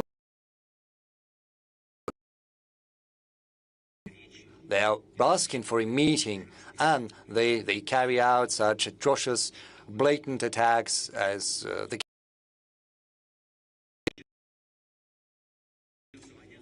they're calling me once again. I'm gonna talk. I'm not going to talk to them anymore. I said, very well. So this letter,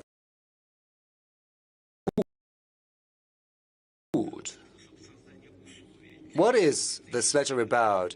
Is it a means to create an environment for and to make sure that no personal meetings can take place at all? I think the authors of this letter, the ones to be addressed, are our combatants. Them, and I would like to tell them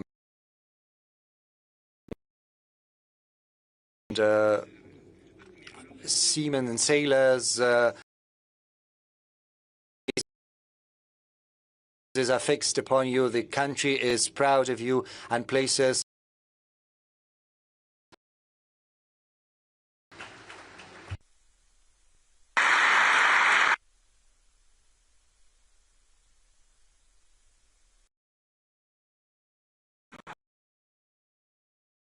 that you are not going to meet the author of the letter.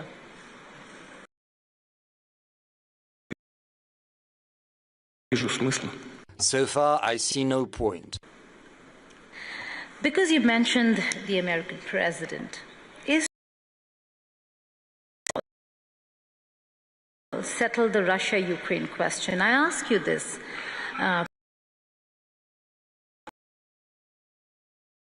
Is maybe the only American president who's engaged. He put President Zelensky on notice.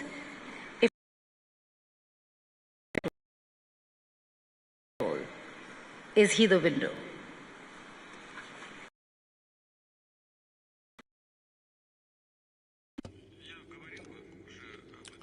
Well, I said then that had Trump been president, the election, because, you know, there's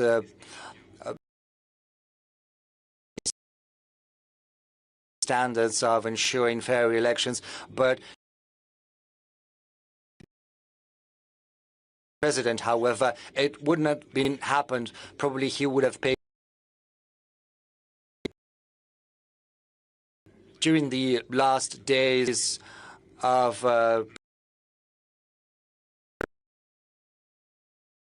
court him, and I said that to him.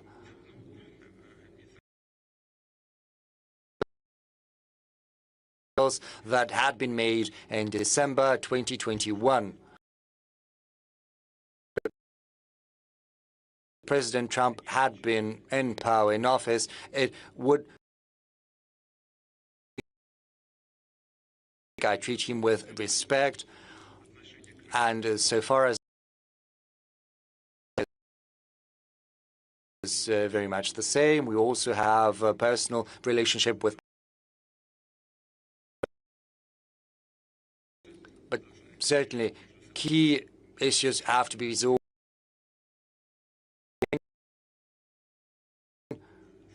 Whereas our colleagues in the US and other,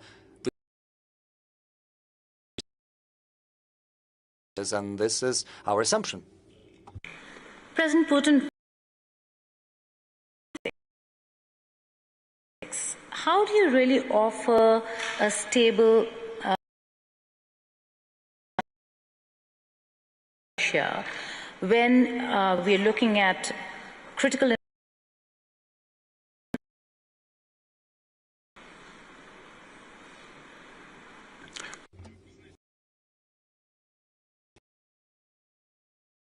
on critical infrastructure clearly do not bring any good. Investors take their investment decisions, they always accumulate the whole. I had a meeting with the leading media outlets yesterday, and security, our protection, we need to build up our air defense systems. Always play in the long run.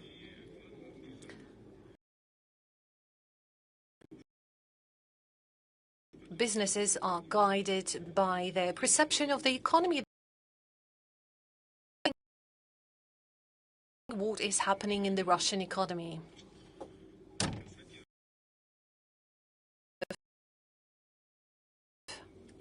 A reduction of the GDP growth in a very conscious manner. Those are conscious steps we undertake. The key macroeconomic indicators were intentionally pursuing neither tomorrow nor in the nearest future. You see that our actions bring certain results, and I all representing real sector of the economy, we are having issues, and that may be somewhat tricky for foreigners to understand, but saying for investment processes, yeah, we could say that partially that the key fundamentals of the Russian economy remain solid. Investments, not just Russian investments, but also foreign direct. And certainly, we are going to welcome our partners.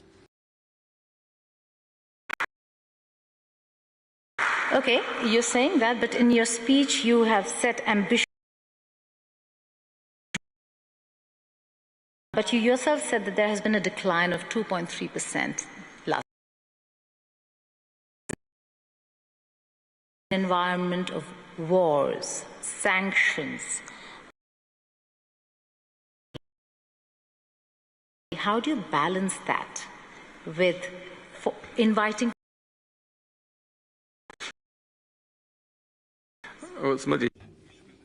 Look, you were saying war.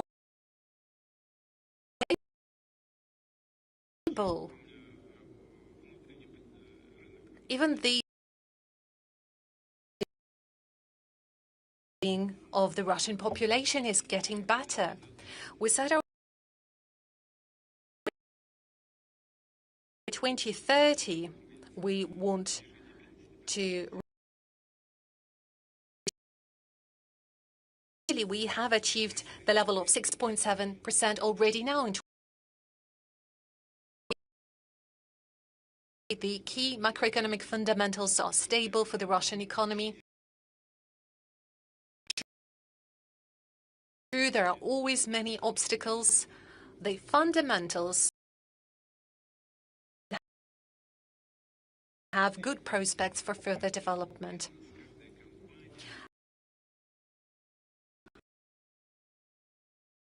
Analyzing all the risks.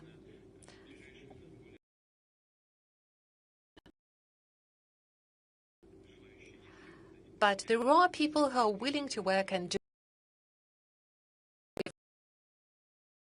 risks, but certainly sooner or later will reactions. We proceed from the perception that it's only once the goals we have set ourselves are achieved. Are much more harmful for those who impose them. Is there we have more than 500 billion in US dollar equivalent. And now we have more than 500 billion. That's the result of sanctions. Countries imposing these sanctions encountering some damage as well. Up to 2.5 trillion from the sanctions they imposed against Russia. And right now, division, and as a result, many come to with Russia. We are going to monitor the situation very carefully. Left Russian market 2-3 years ago.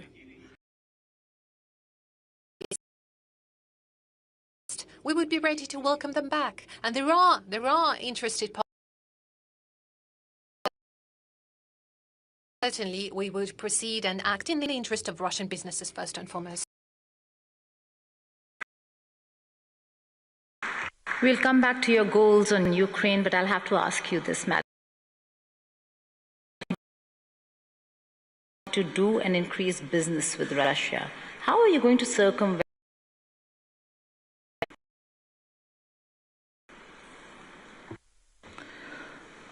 Thank you, Madam. I've been envying my panel members using to do the same. So I'll see.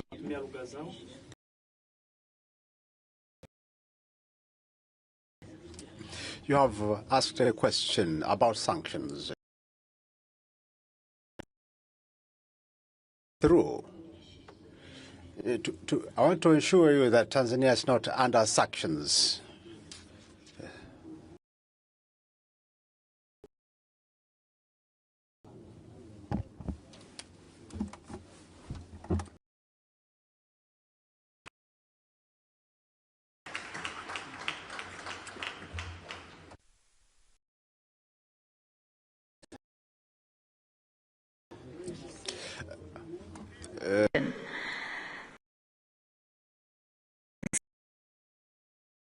That we are seeing and that have been imposed on Russia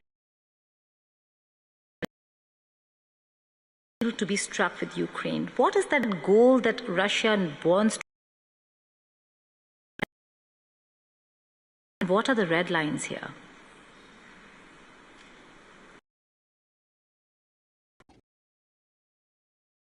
You know, I guess in some speech, and I expressed all the goals very clearly. Basically, it would take a lot of time, but very briefly, I would answer your question in the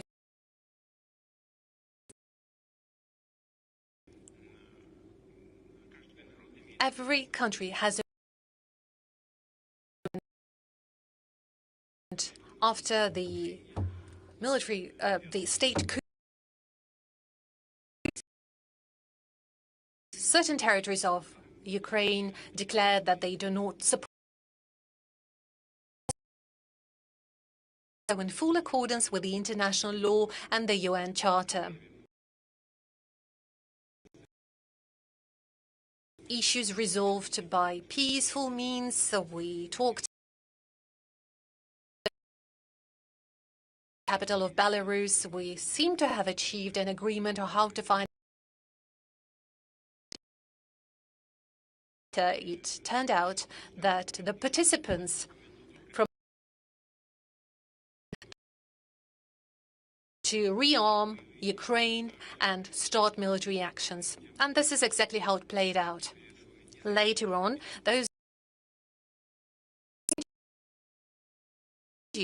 in resolution of the Kosovo issue,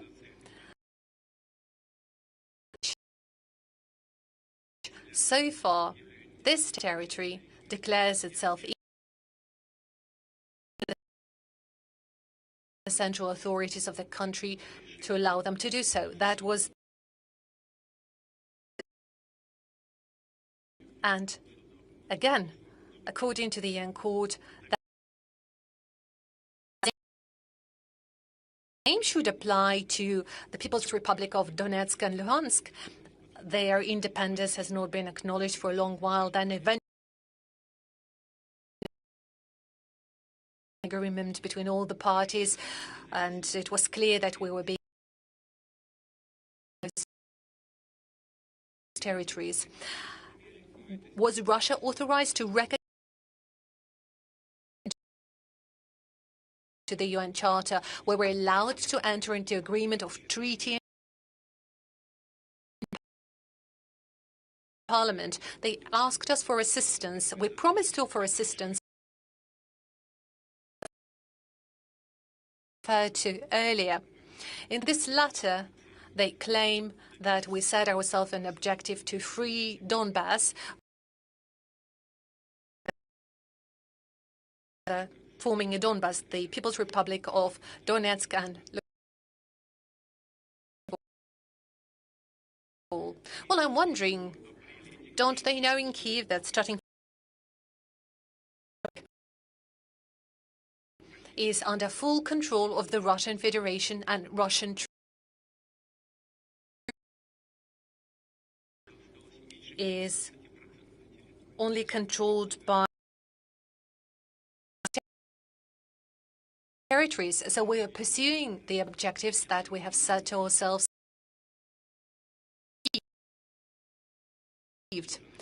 And we will achieve some other goals, but along the negotiation,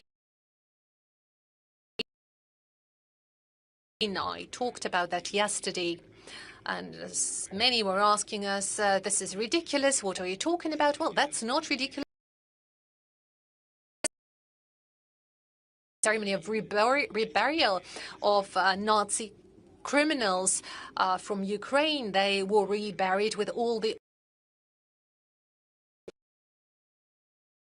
Kiev regime, actually Jewish by origin. This is outrageous. Only Polish reacted. Why? Because were destroying by millions during the Second World War. And we must never forget that.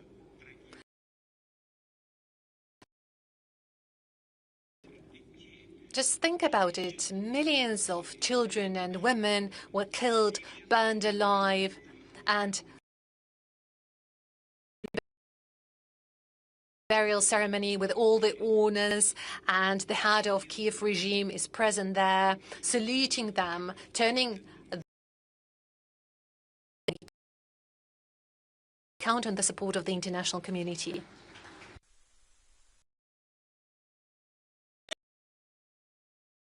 Focus back to the topic at hand over here.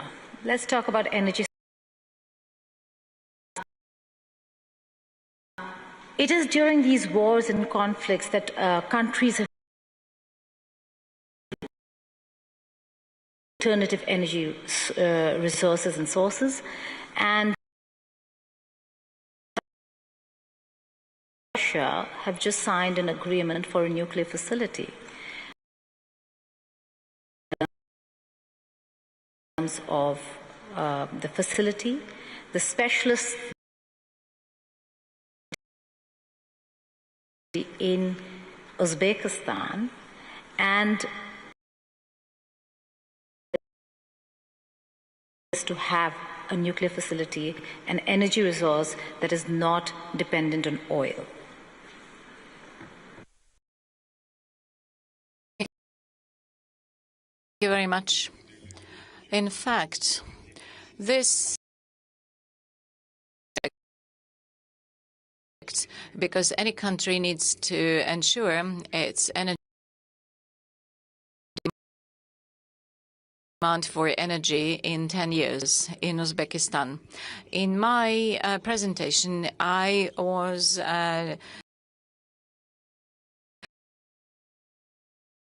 because the production of uranium, we are in the 5th, are in the 10th position, and together with Russia, we have been, and we discuss, we engineer to the following. So for the first time in the history of two small modular reactors and two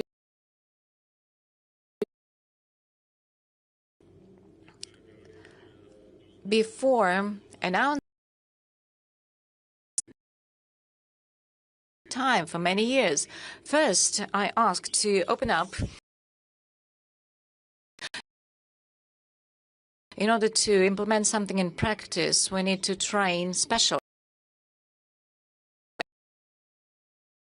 very good of nuclear power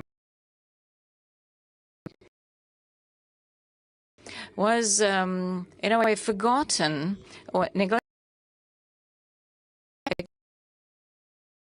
again. When this branch was opened up, then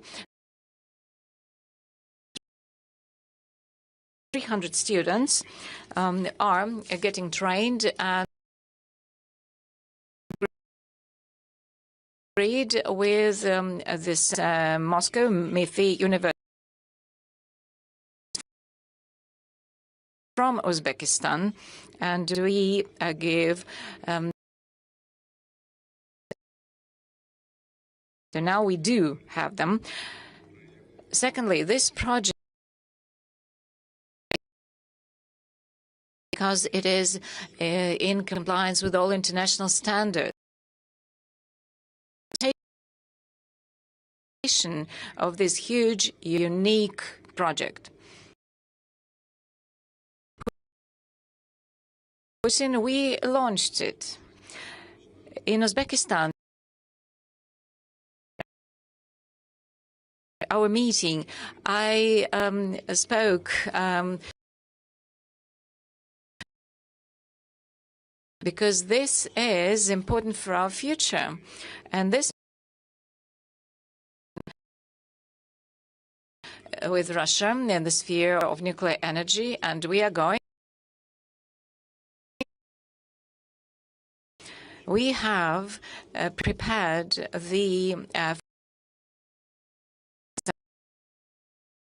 are extremely important for this sector. We were discussing it with the President. Yes, we will be, because people have been waiting for this NPP. We need a reliable energy supply. And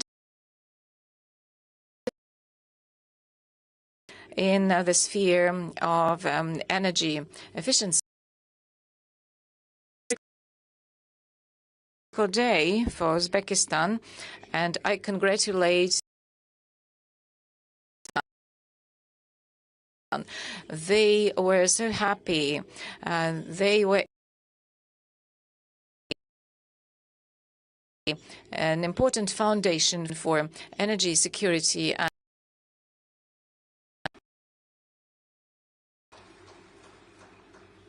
Say should be partnership of equals.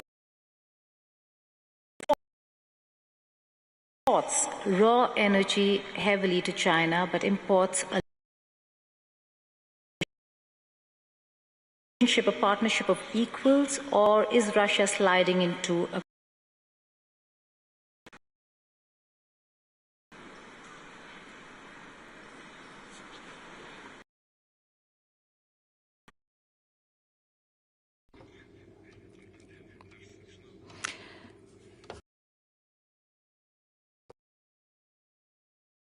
We are in equal partnership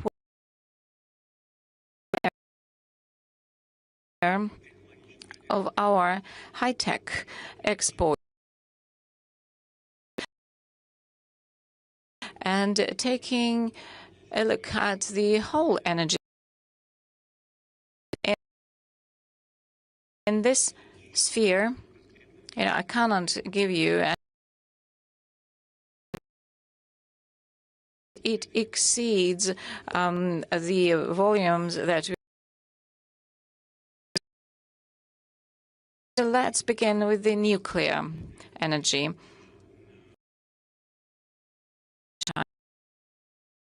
China. How many blocks are there?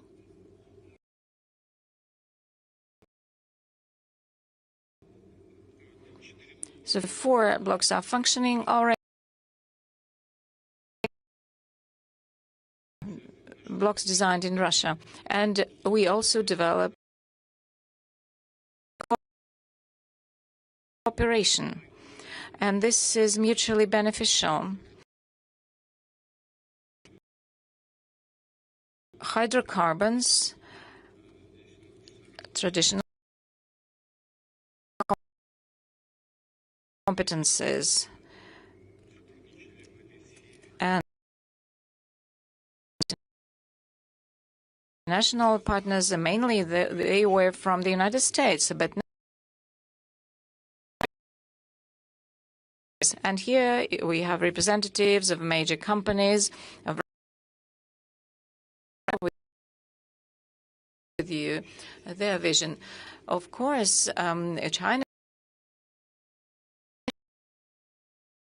Chinese companies, we share information, data, technology. And I also would like to put an emphasis on beneficial, and we are doing it equitably.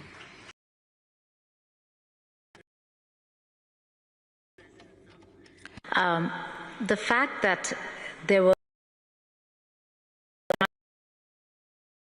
China, which drew a lot of international attention out and where it's headed.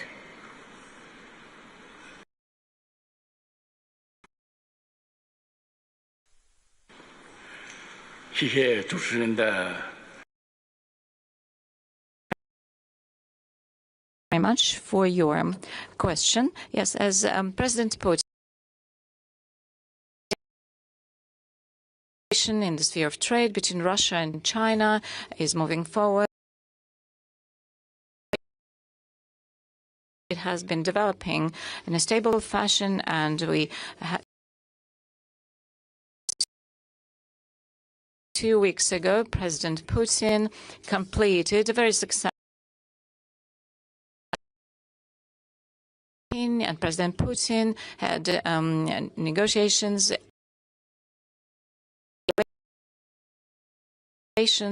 in different spheres, and in the lots of agreements were reached, and all these reasons the community and all MS. 3 major points. As I said in my presentation, we are neighboring countries, and both countries are permanent. And development of relations between Russia and China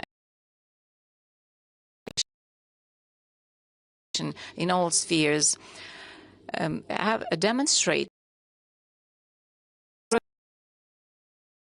of both of these countries, and it also of both countries. At the same time, it us to contribute important stability and resilience. Secondly, I know that you give great attention and it is not against any other from the external.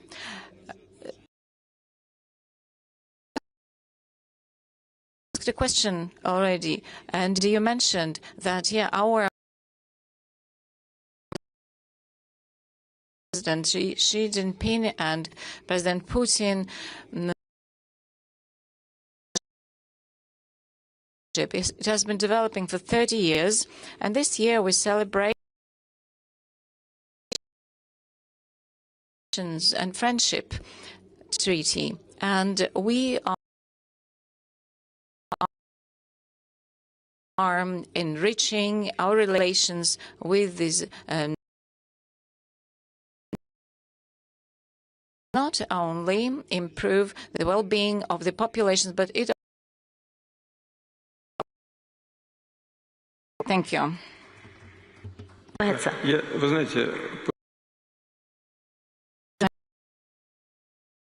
Your question. I looked at the audience, and here there are presidents and leaders of our major companies. Yes, they were relying on mainly American ones, but when this auction engineering centers, and they are doing very well in this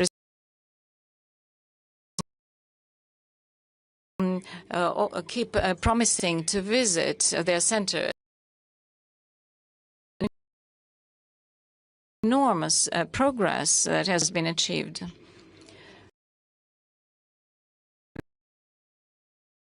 Cooperation in the future, yet together with partners from different countries, we will be achieving great results. Or Nova, they possess, no one else in the world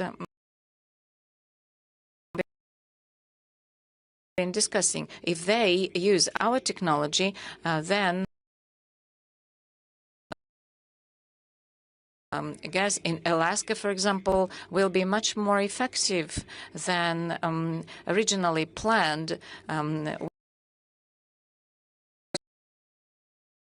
will be a totally different degree of effectiveness. So as for in certain spheres, yes, we see that, but at the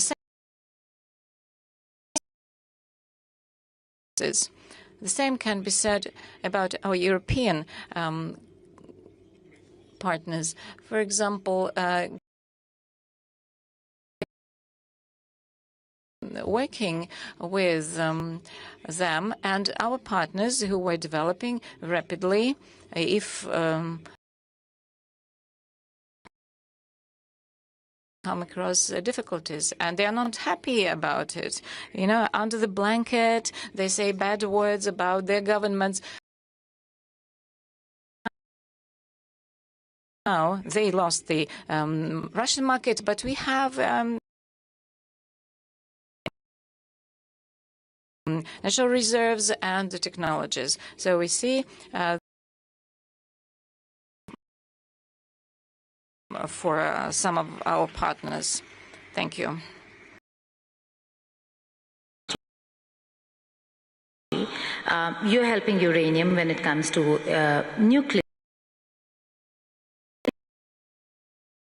India, who actually have a lot of potential here when it comes to hydrocarbon and rare earth minerals. Is that something that you're looking at?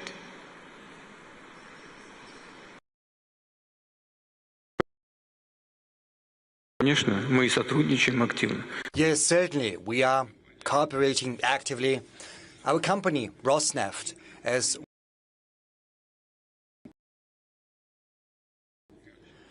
how much is that, Mr. Sechin? 220, no? Billion?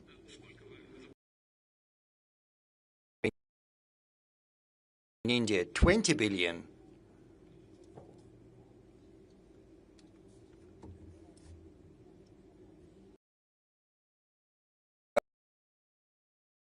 Well, Rosneft has invested around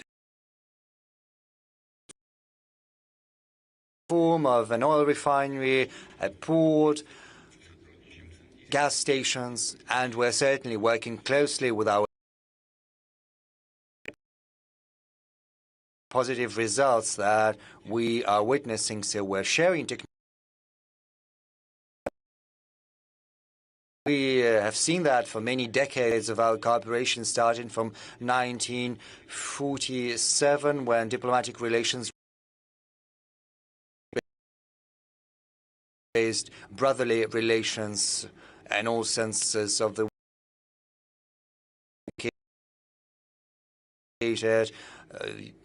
Indians have great competencies which have achieved world renown, especially particular, what you mentioned, yes, naturally, right now, Prime Minister restrictions here, calls not to use personal cars, not to travel long distance due to what is happening and the in the Middle East, but the Indian government has nothing to do with that. But the Indian economy is suffering. But I think our company, when they decided to embark on this path of close cooperation, because right now, hand and give our shoulder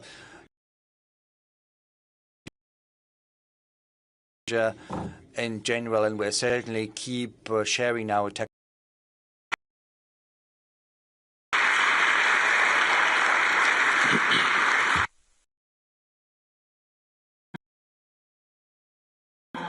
What is Russia's assessment? What's your assessment of the Iran-US war? And let's be honest, because of the war, because we've got longer waivers to oil legally without a problem because of the energy. Should I use the word allowed? Allowed the world.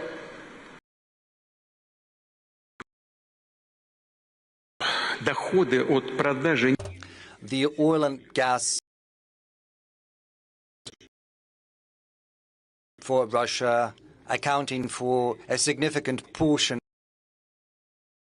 of revenues, but the dependency of the Russian economy as well revenue has decreased significantly overall during the recent period, and this has been a natural process. Gas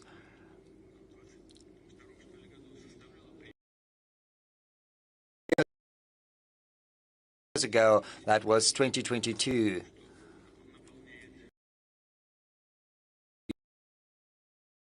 The overall revenue, oil and gas and on oil and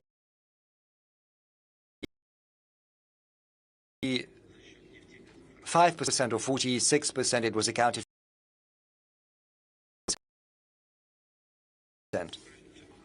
So there's a world of difference.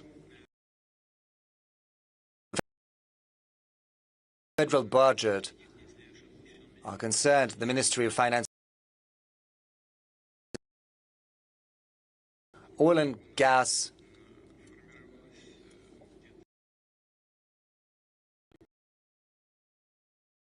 how much was that, Anton? Right now it's 20%.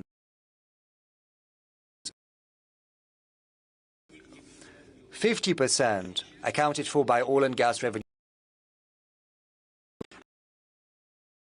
account for as little as 20% of our federal budget. So that's not as important, even though it is still significant. Oil and gas revenue, but just as for the rest rapidly developing economy, find other things more important. Of course, when long-term contracts are entered into, oil price is going up, that has a positive impact ability, because we are not only surviving an oil development in general. So if the world oil prices are too high, the part of the Russian economy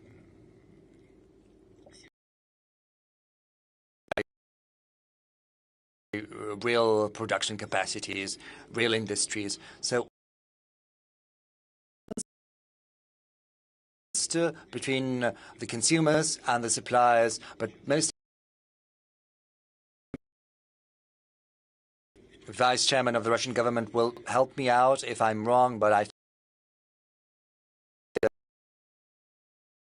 oil supplies to the world market have decreased, yes, turbulence, and this is not something we're interested in. What we're interested in, plus, with a view to stabilizing the market, priority, and this is the track we're going to pursue further.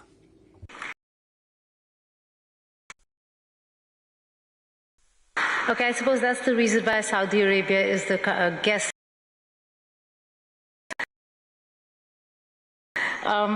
You also spoke about payments.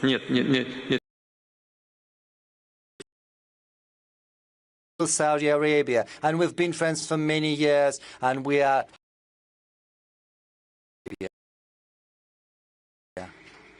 an energy partnership that the world will actually be looking at conflicts, President Sir. But you spoke about payments. Moment, Russia not just can be sanctioned, but can be blocked, and you're left with nothing. In such a why should any country then consider Russia as a consistent partner?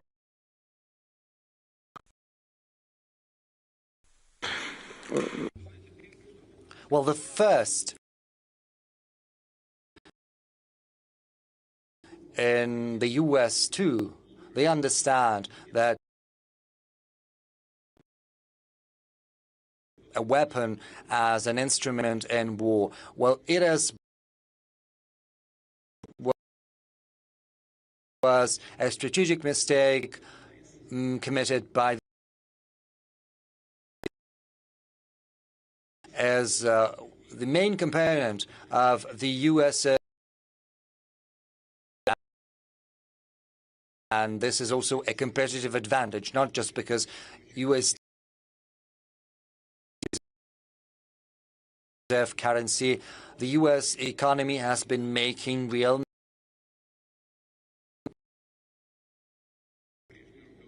So when the previous administration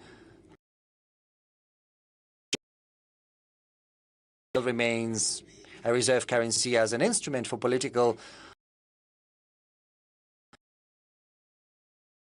we too can be the object of such act. USD, what is going to happen with our money that has been in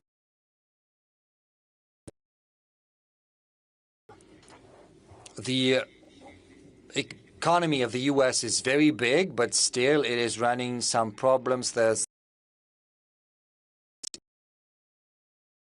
in USD as the world currency.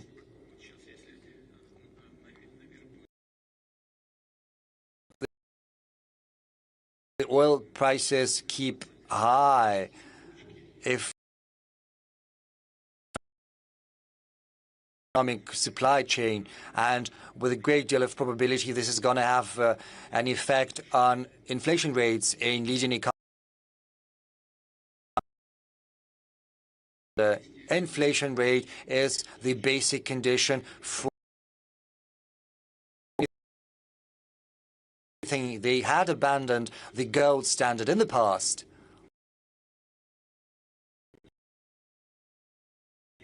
Is the reliability of the economy itself. Low inflation rate. If oil prices are high, danger the basic premises of the American economy. Stability in the sector, and this is something we're going to seek.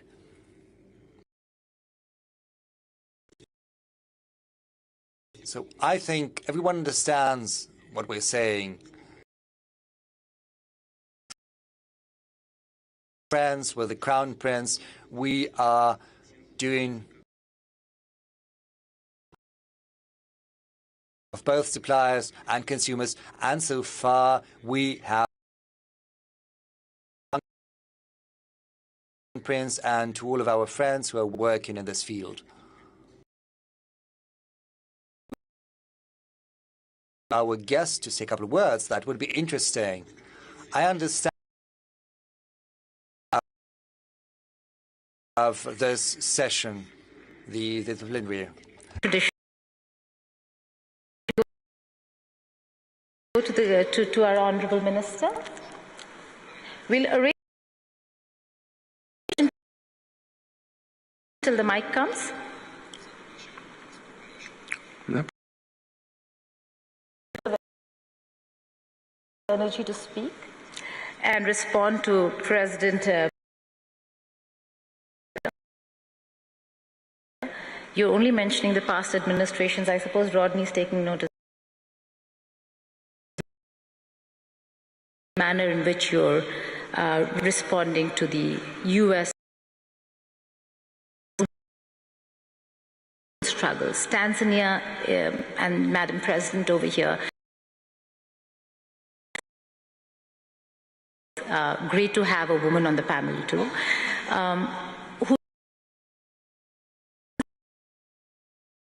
How has that gone, and how is that moving ahead? Criticism from various quarters. How are you managing? Asante sana, labda niseme kwamba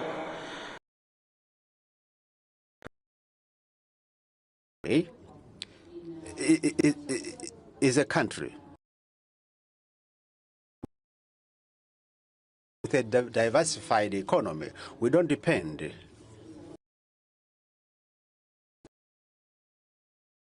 the economy depends on agriculture, it depends on mining.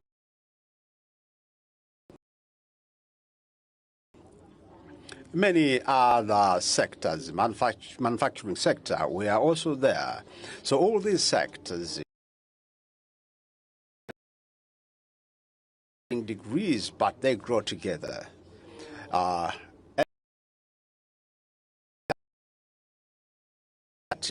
We work with the international community, and the majority respond and they come to invest in.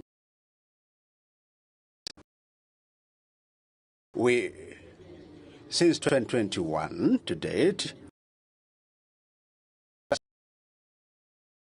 investment from abroad, and this is what makes Tanzania its own economy. But most importantly, Tanzania is an epicenter or a hub of the economic economy in Central Africa, and the port of Dar all other these countries. Therefore, to save other and local countries that by its to have a lot forms of attraction. The vibrant economy, and the economy is steadily growing. Since 2021, we started with 4%, and then last year we reached the 6, and we expect to head towards 6.3. But you asked me a question,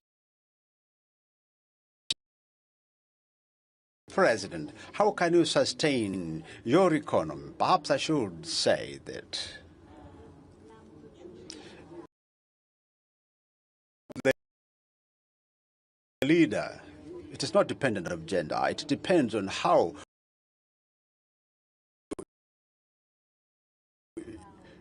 you lead the country. Whether you are a male or female,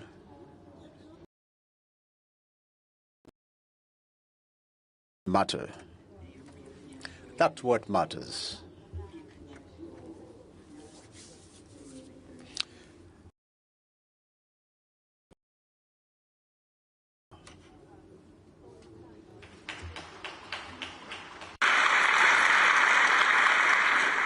Would it be we're having a bit of a problem getting the mic on the stage and respond?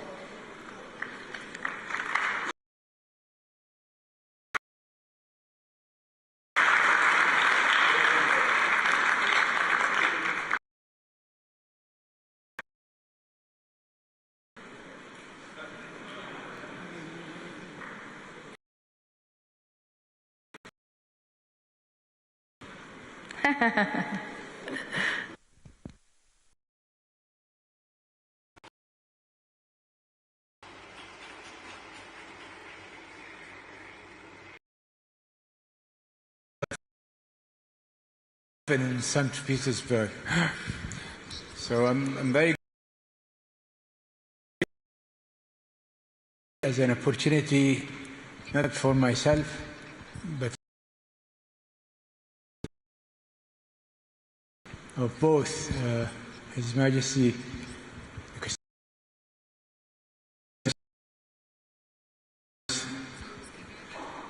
the Crown Prince, Prime Minister, will vouch that this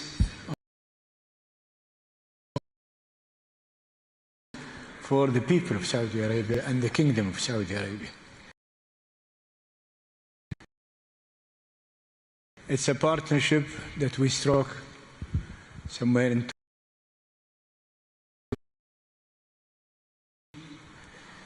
and it withstood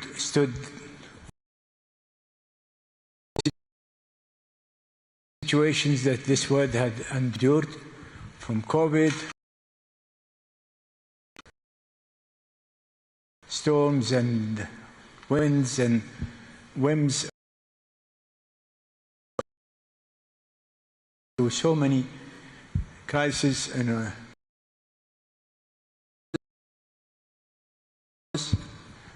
yet we're weathering all of these to each other as partners that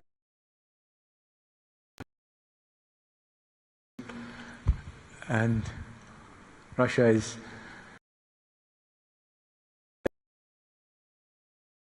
do us part. Thank you.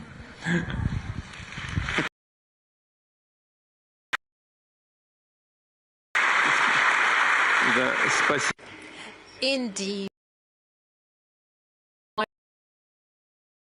I have to draw your attention to the fact that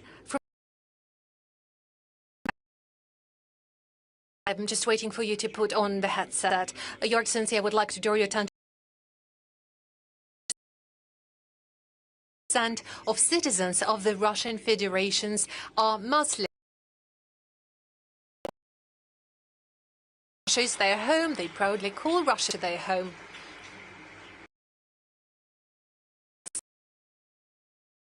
Our moderator, well, you were saying it yourself. We also have representatives raise their hands and take the microphone and say something. Why don't we do that themselves?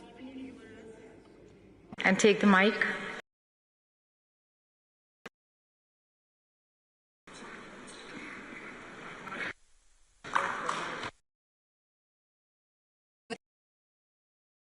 There. Yes, please.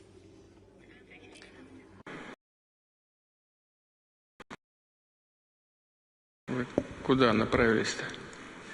Вот там, вот там. Тоже, ой, я прошу.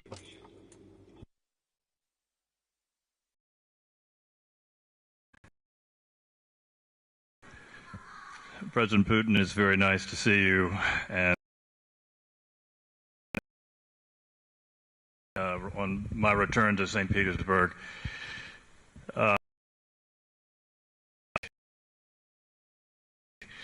You're aware of that, and I've been coming here. I also love St. Petersburg.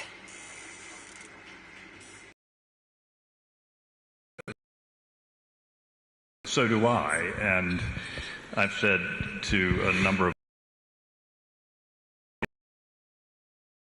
in Atlanta and St. Petersburg, I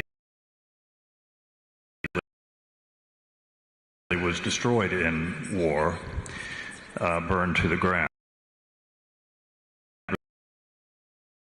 Resolve and fight to prevail and proclaiming to the city that he had conquered. St. Petersburg fought that off, and play for us at my request Shostakovich's Symphony No. with resolve and grit.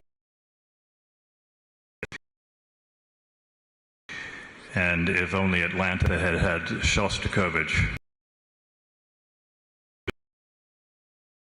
will be as intact as this beautiful place is.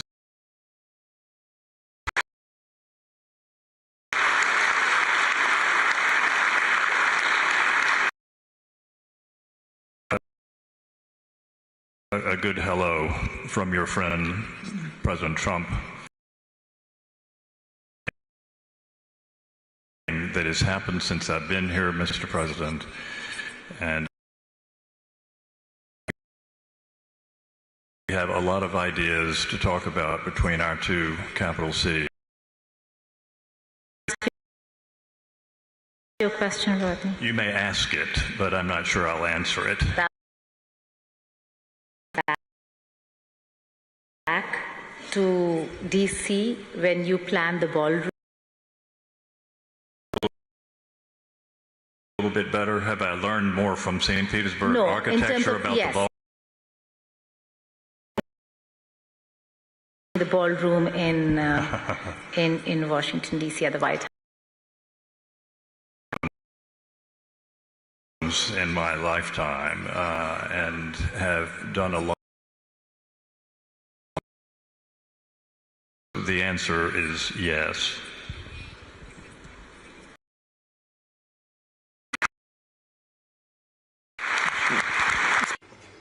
Thank you. Thank you very much. And please convey my most welcoming remarks. I have some very... And thank you. They indeed are very well taken. Thank you for your kind words.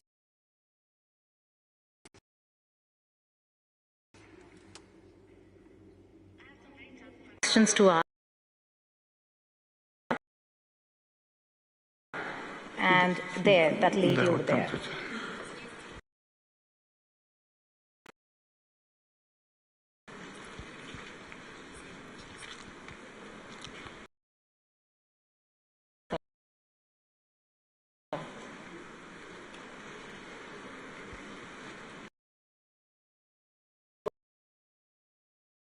Please.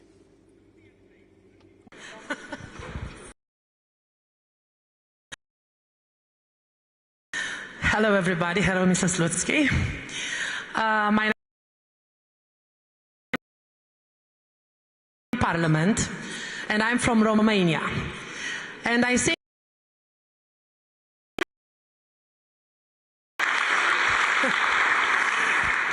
I would like to tell you Romanian people want peace with Russia.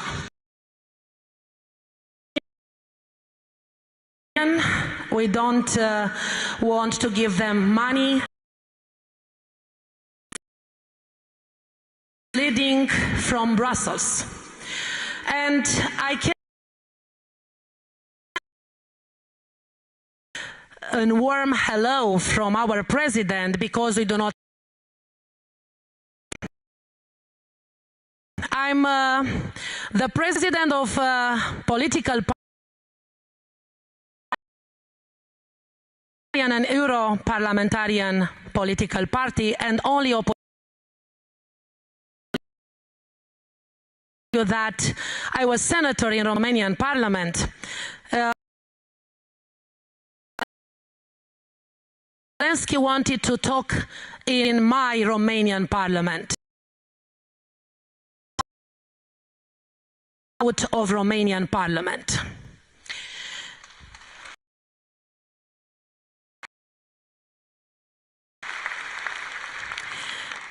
Well,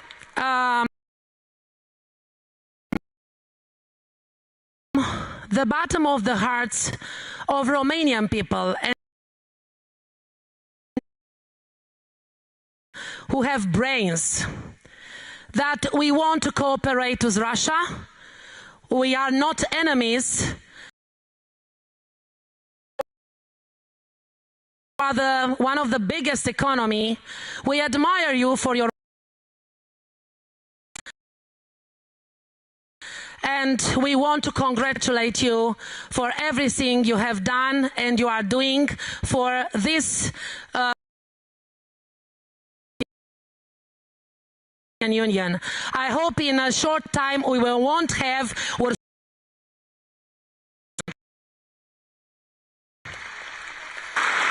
Thank you so much.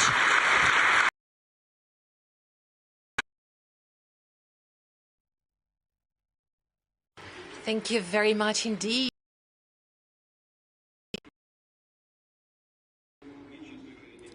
Frankly speaking, I cannot on the domestic affairs of Romania, but we have our friend Russia is largely. So my request is, please convey the warmest greetings to Romania.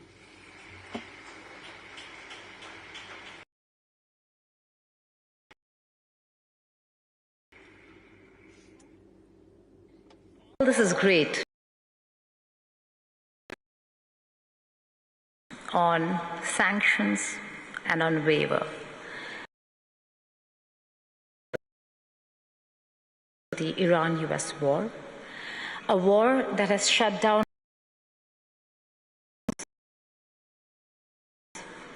Okay, please go ahead, madam.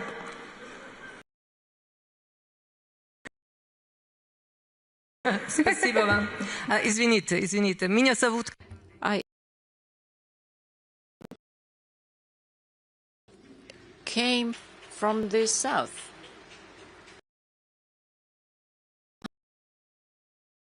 Half years ago, no, I was wrong in using the word south. No, I came for the opportunity to live and work in Russia. Thank you for this opportunity.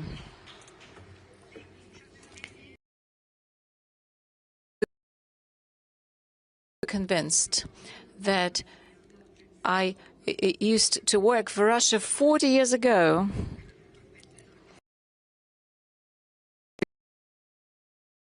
Because I think there's also no German interpreter. I know that the English. Mr. President, my question is on the modern warfare of drones.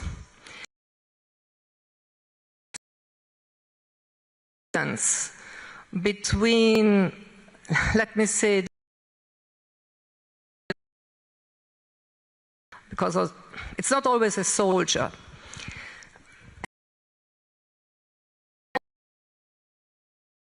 A sort of technical, artificial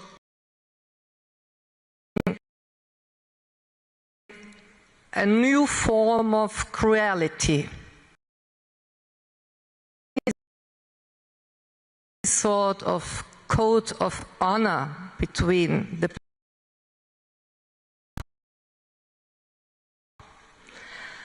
How do you see this modern war?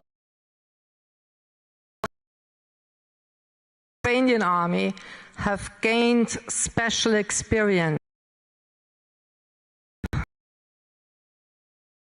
About 140 years ago, Tsar Nikolai II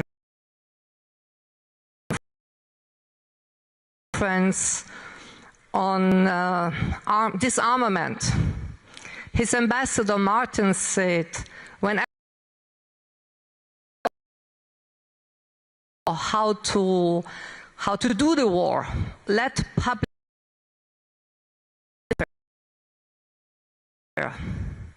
How can we handle it? How can it be done or be finished?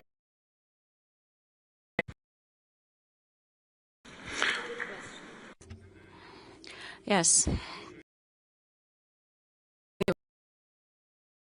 Means war and warfare. Yes. The international community always tries to respond to it. For example, the ban. But we see that many countries, they deviate from this, and we see what is supplied by the Western states to the Ukrainian troops. For these drones and UAVs, yes, this is the new reality. And mainly, of course, it's in Ukraine they're only assembled, although it seems they're not very successful in that. What can be done? As I said yesterday at the meeting with the reinforce our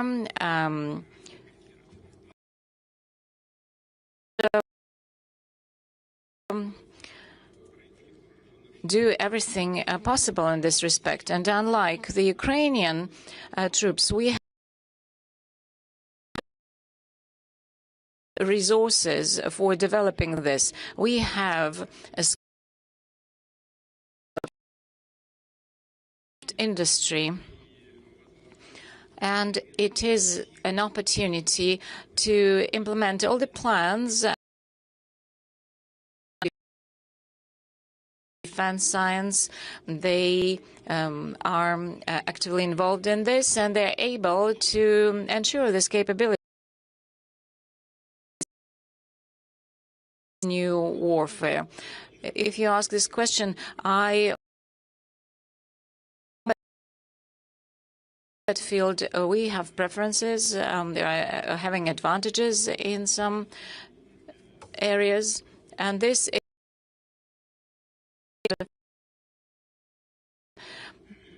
aircraft.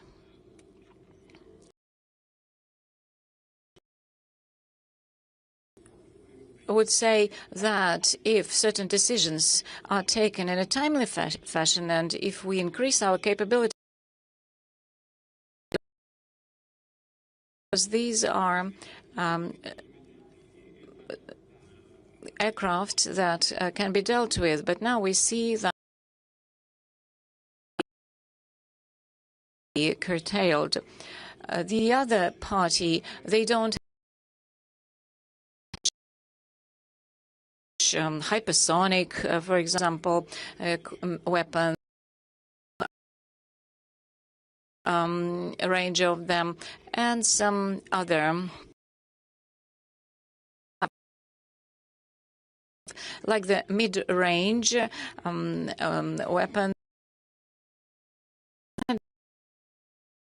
But agree with you that if there are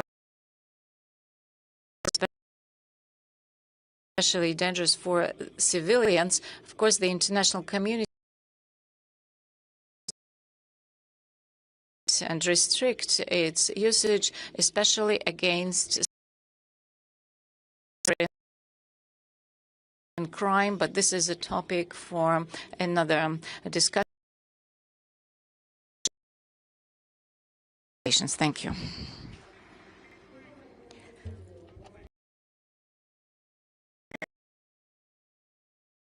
1 out of 4 will be African.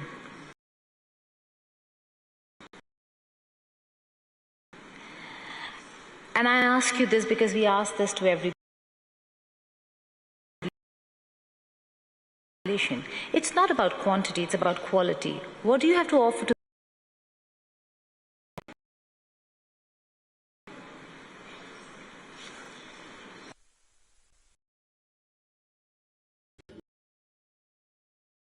Thank you. We have, as during this period, in this era, we're supposed to develop human capital. That's critical for Africa.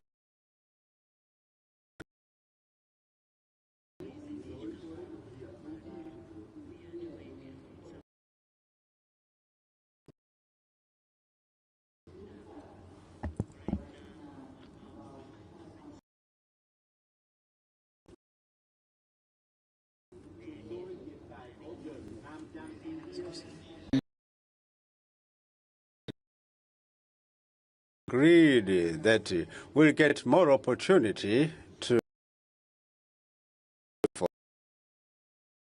for education because we have new areas for economy, or digitalization of economy. We have to learn what is it. We also need to get nuclear engineering.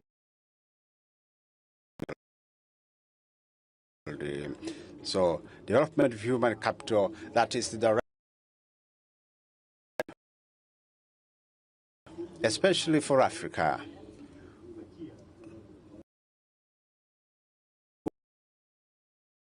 Women, because currently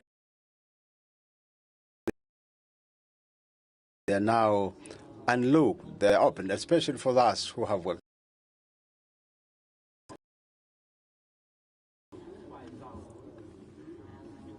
To make sure that she is the part of the nation building.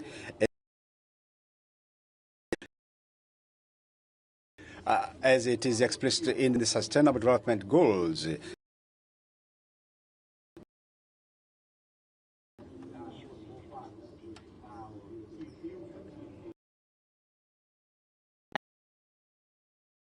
Growing at 80%, 6%, involving each and everybody. So, CO2 society inclusion, but quality. Everyone has to be involved.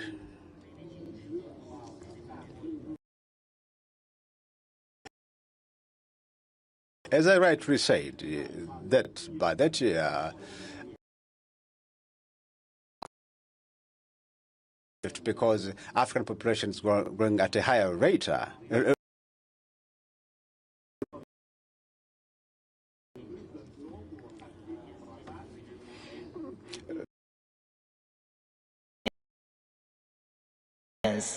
So many students from African countries, they are there.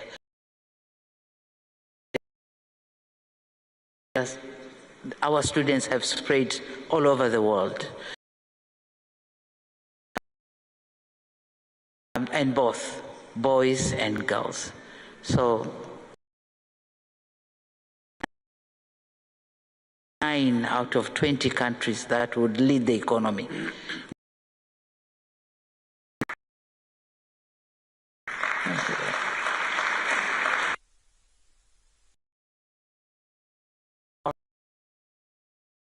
Question. The Iran-US war. Straight concern, worry. How is Russia looking at it? What's your assessment? He has had a bit of an advantage. What's the assessment of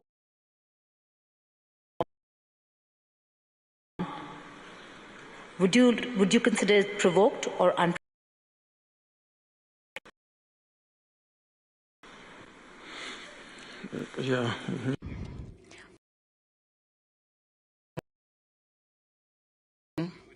I believe at some point we agree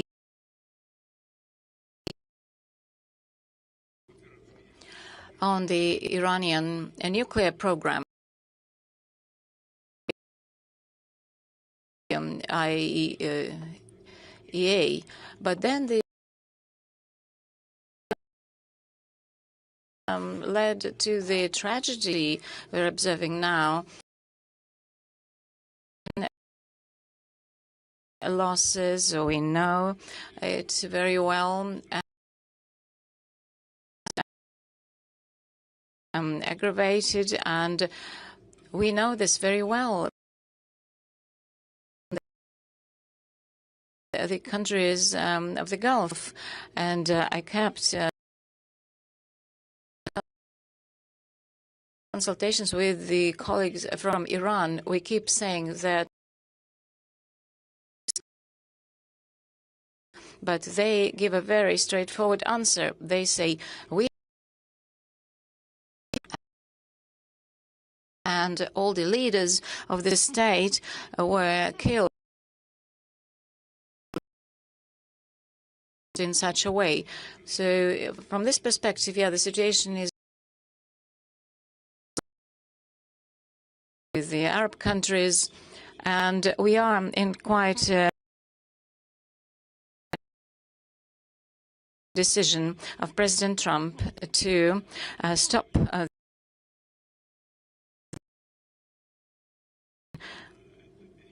and this do a long-term peace. And I kept saying many times, Russia in 2015 that time, and if we can do something, we are absolutely ready to do that. If not, then we'll be to resolve it with peaceful means.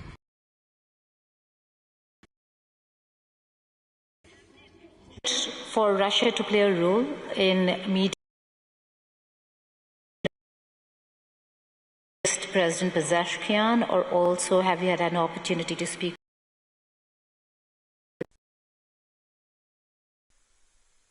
Нет, дело не в обращении.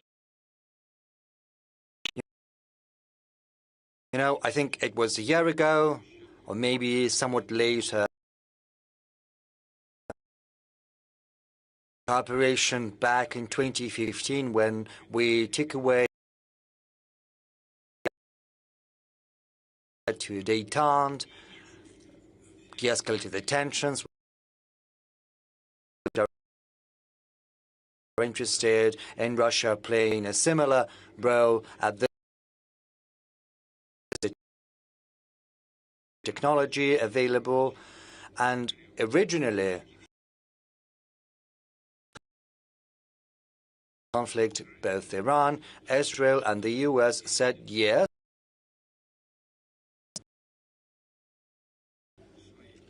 But then they started. Has brought about the current situation. Our proposal remains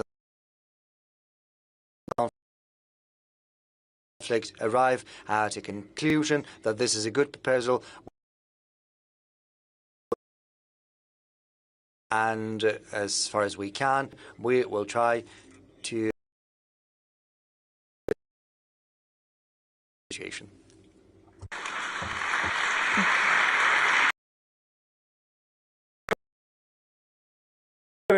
The uranium enrichment to be taken to Russia still stand.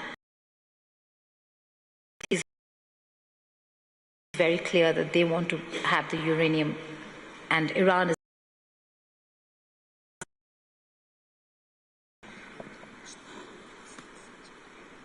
Мы в контакте. Tehran and with Tel Aviv as well.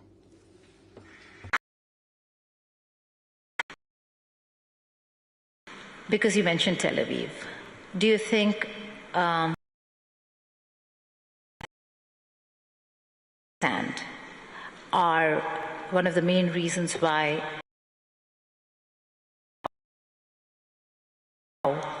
to get out of this, how to exit this.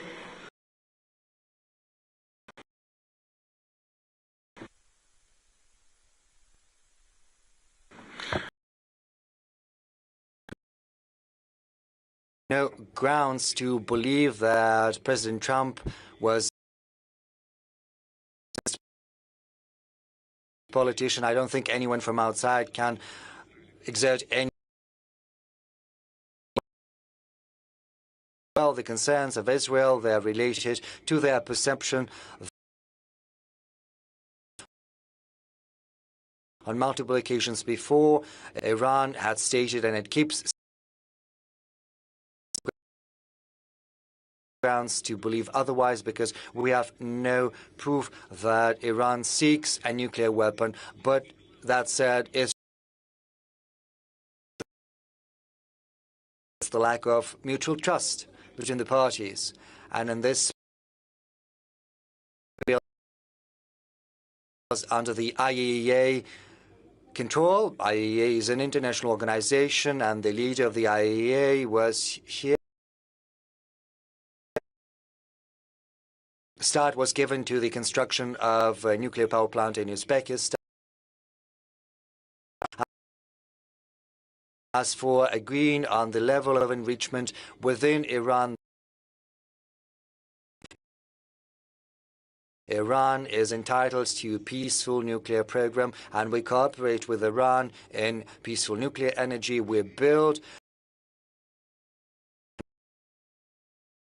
in Iran, it's operational, and we keep constructing another 2 energy units, and our experts are on the ground. Most of the personnel coast of the Strait of Hormuz. So basically within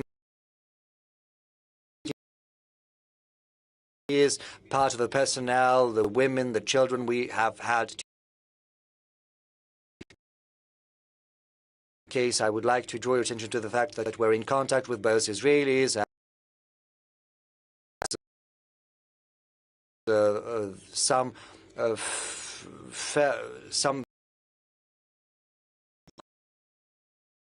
coincidence that was not deliberate. There are no grounds for them. We see Israel's concerns and also and security of the NPP in Bushehr, but it's quite otherwise in Zaporozhye, where there's the NPP and where the Ukraine next to the station in the proximity, and there was a recent unit, but luckily there's been no consequences. It has been shut down, but it was not damaged, and yet the situation is fuel, and should the vessels carrying them be damaged, a very big question begs itself where the wind is going to blow, and there's no blow in the European direction, so the European safety, incidentally, quite unambiguously, unequivocally, this was mentioned by the head. Getting back to your question, in general, with our Iranian friends and constructing a certain role here, we could assuage the Iranian concern. It's been placed on their peaceful nuclear energy, but since they need, including the enriched uranium they need for their nuclear energy. Or economic partnership presidents, sir. There are reports in Western media, not just symbolically, not just in words, sharing. What do you have to say to those reports?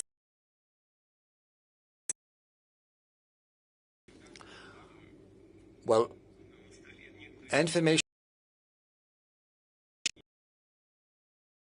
control means dual use. Iranians could have been getting information not just from our satellites, but sell this information on a commercial basis. Requested us for anything, and we have not.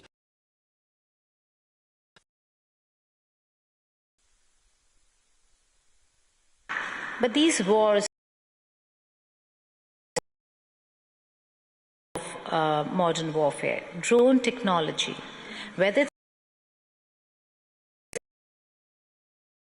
in drone technology, in the use of artificial intelligence, and reading on Ukraine's drone technology, Iran's drone technology.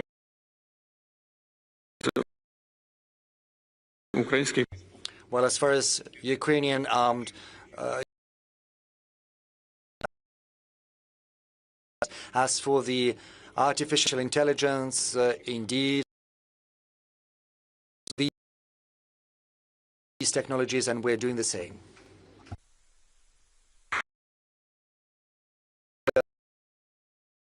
Or spare parts for UAVs come from Europe to Ukraine.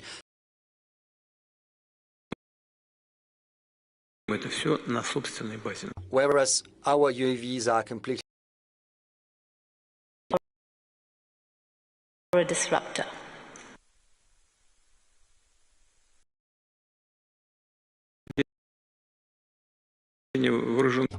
Well, this is a new means of warfare, or nothing new. Everyone become part of real life, real warfare, but the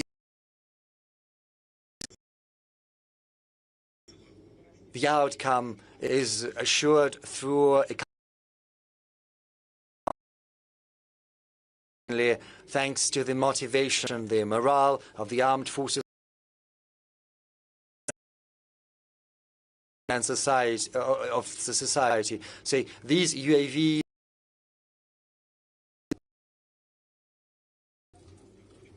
so they created some noise because of the coal. Did a factor for achieving their goals? No, it's not.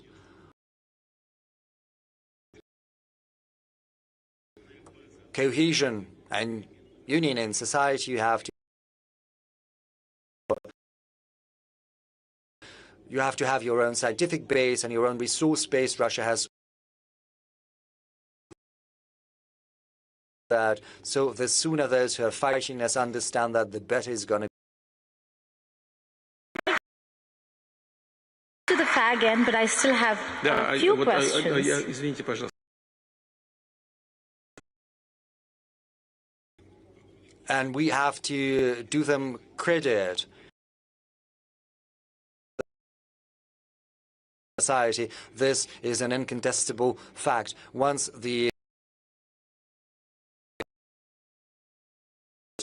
that the country would crumble from the inside. Erroneous, quite the contrary, as we can see. You must have seen it, you must have heard it a month ago or so, once the Iranian regime, the leadership, 5 million people volunteered, and now more than 10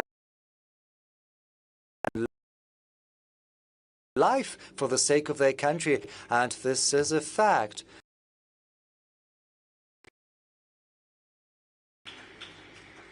And, well, that is what applies to recognized by countries and leaders. There's dissent in Tanzania, there's dissent in Russia. See dissent, and how do you engage the youth?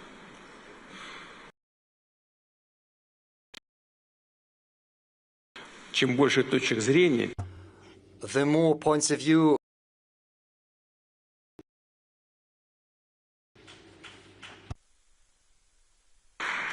Okay. Meeting with some of the editors, and you spoke about Su-57. Still stand? What are the details? And what's the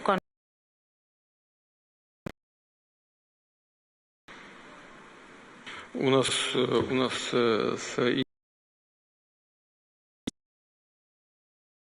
in relations in terms of military and technical cooperation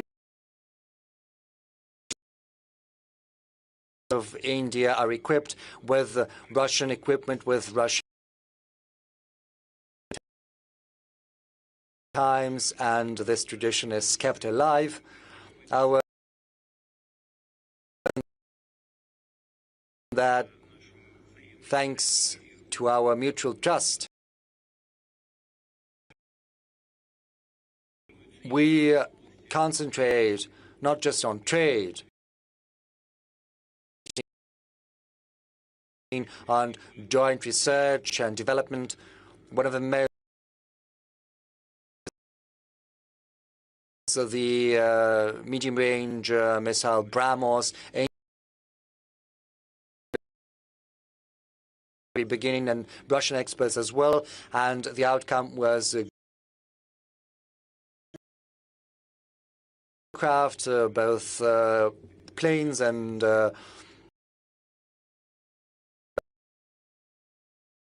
aircraft, probably the most modern one, the most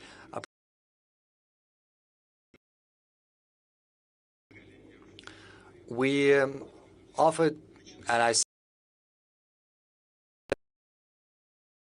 we should do that together. Well, it didn't work out, but we Su-57 probably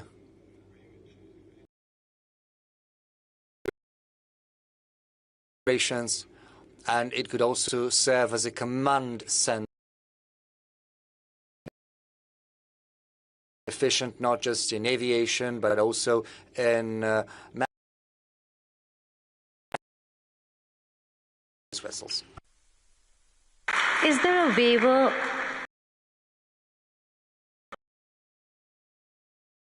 for India in acquiring and procuring Su from the United States of America, and will that stand?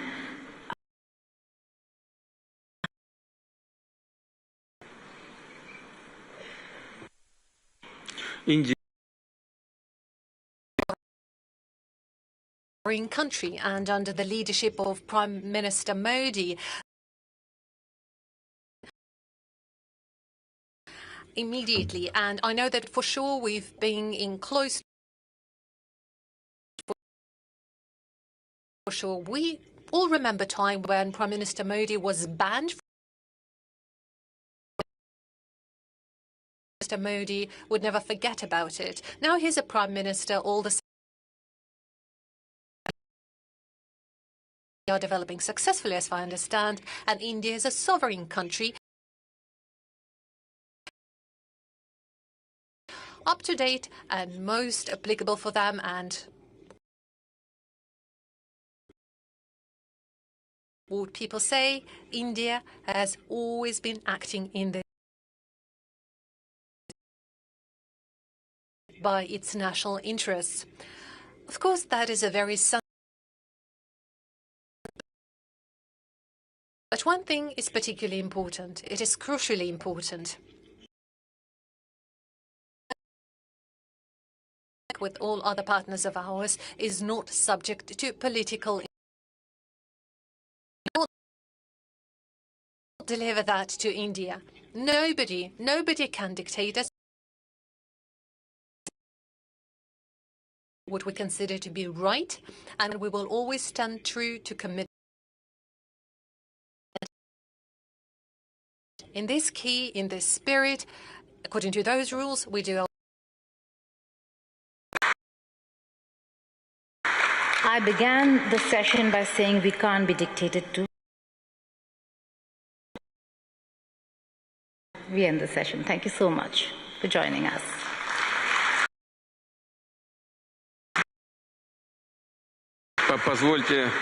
If I may, on behalf of would like to thank our charming moderator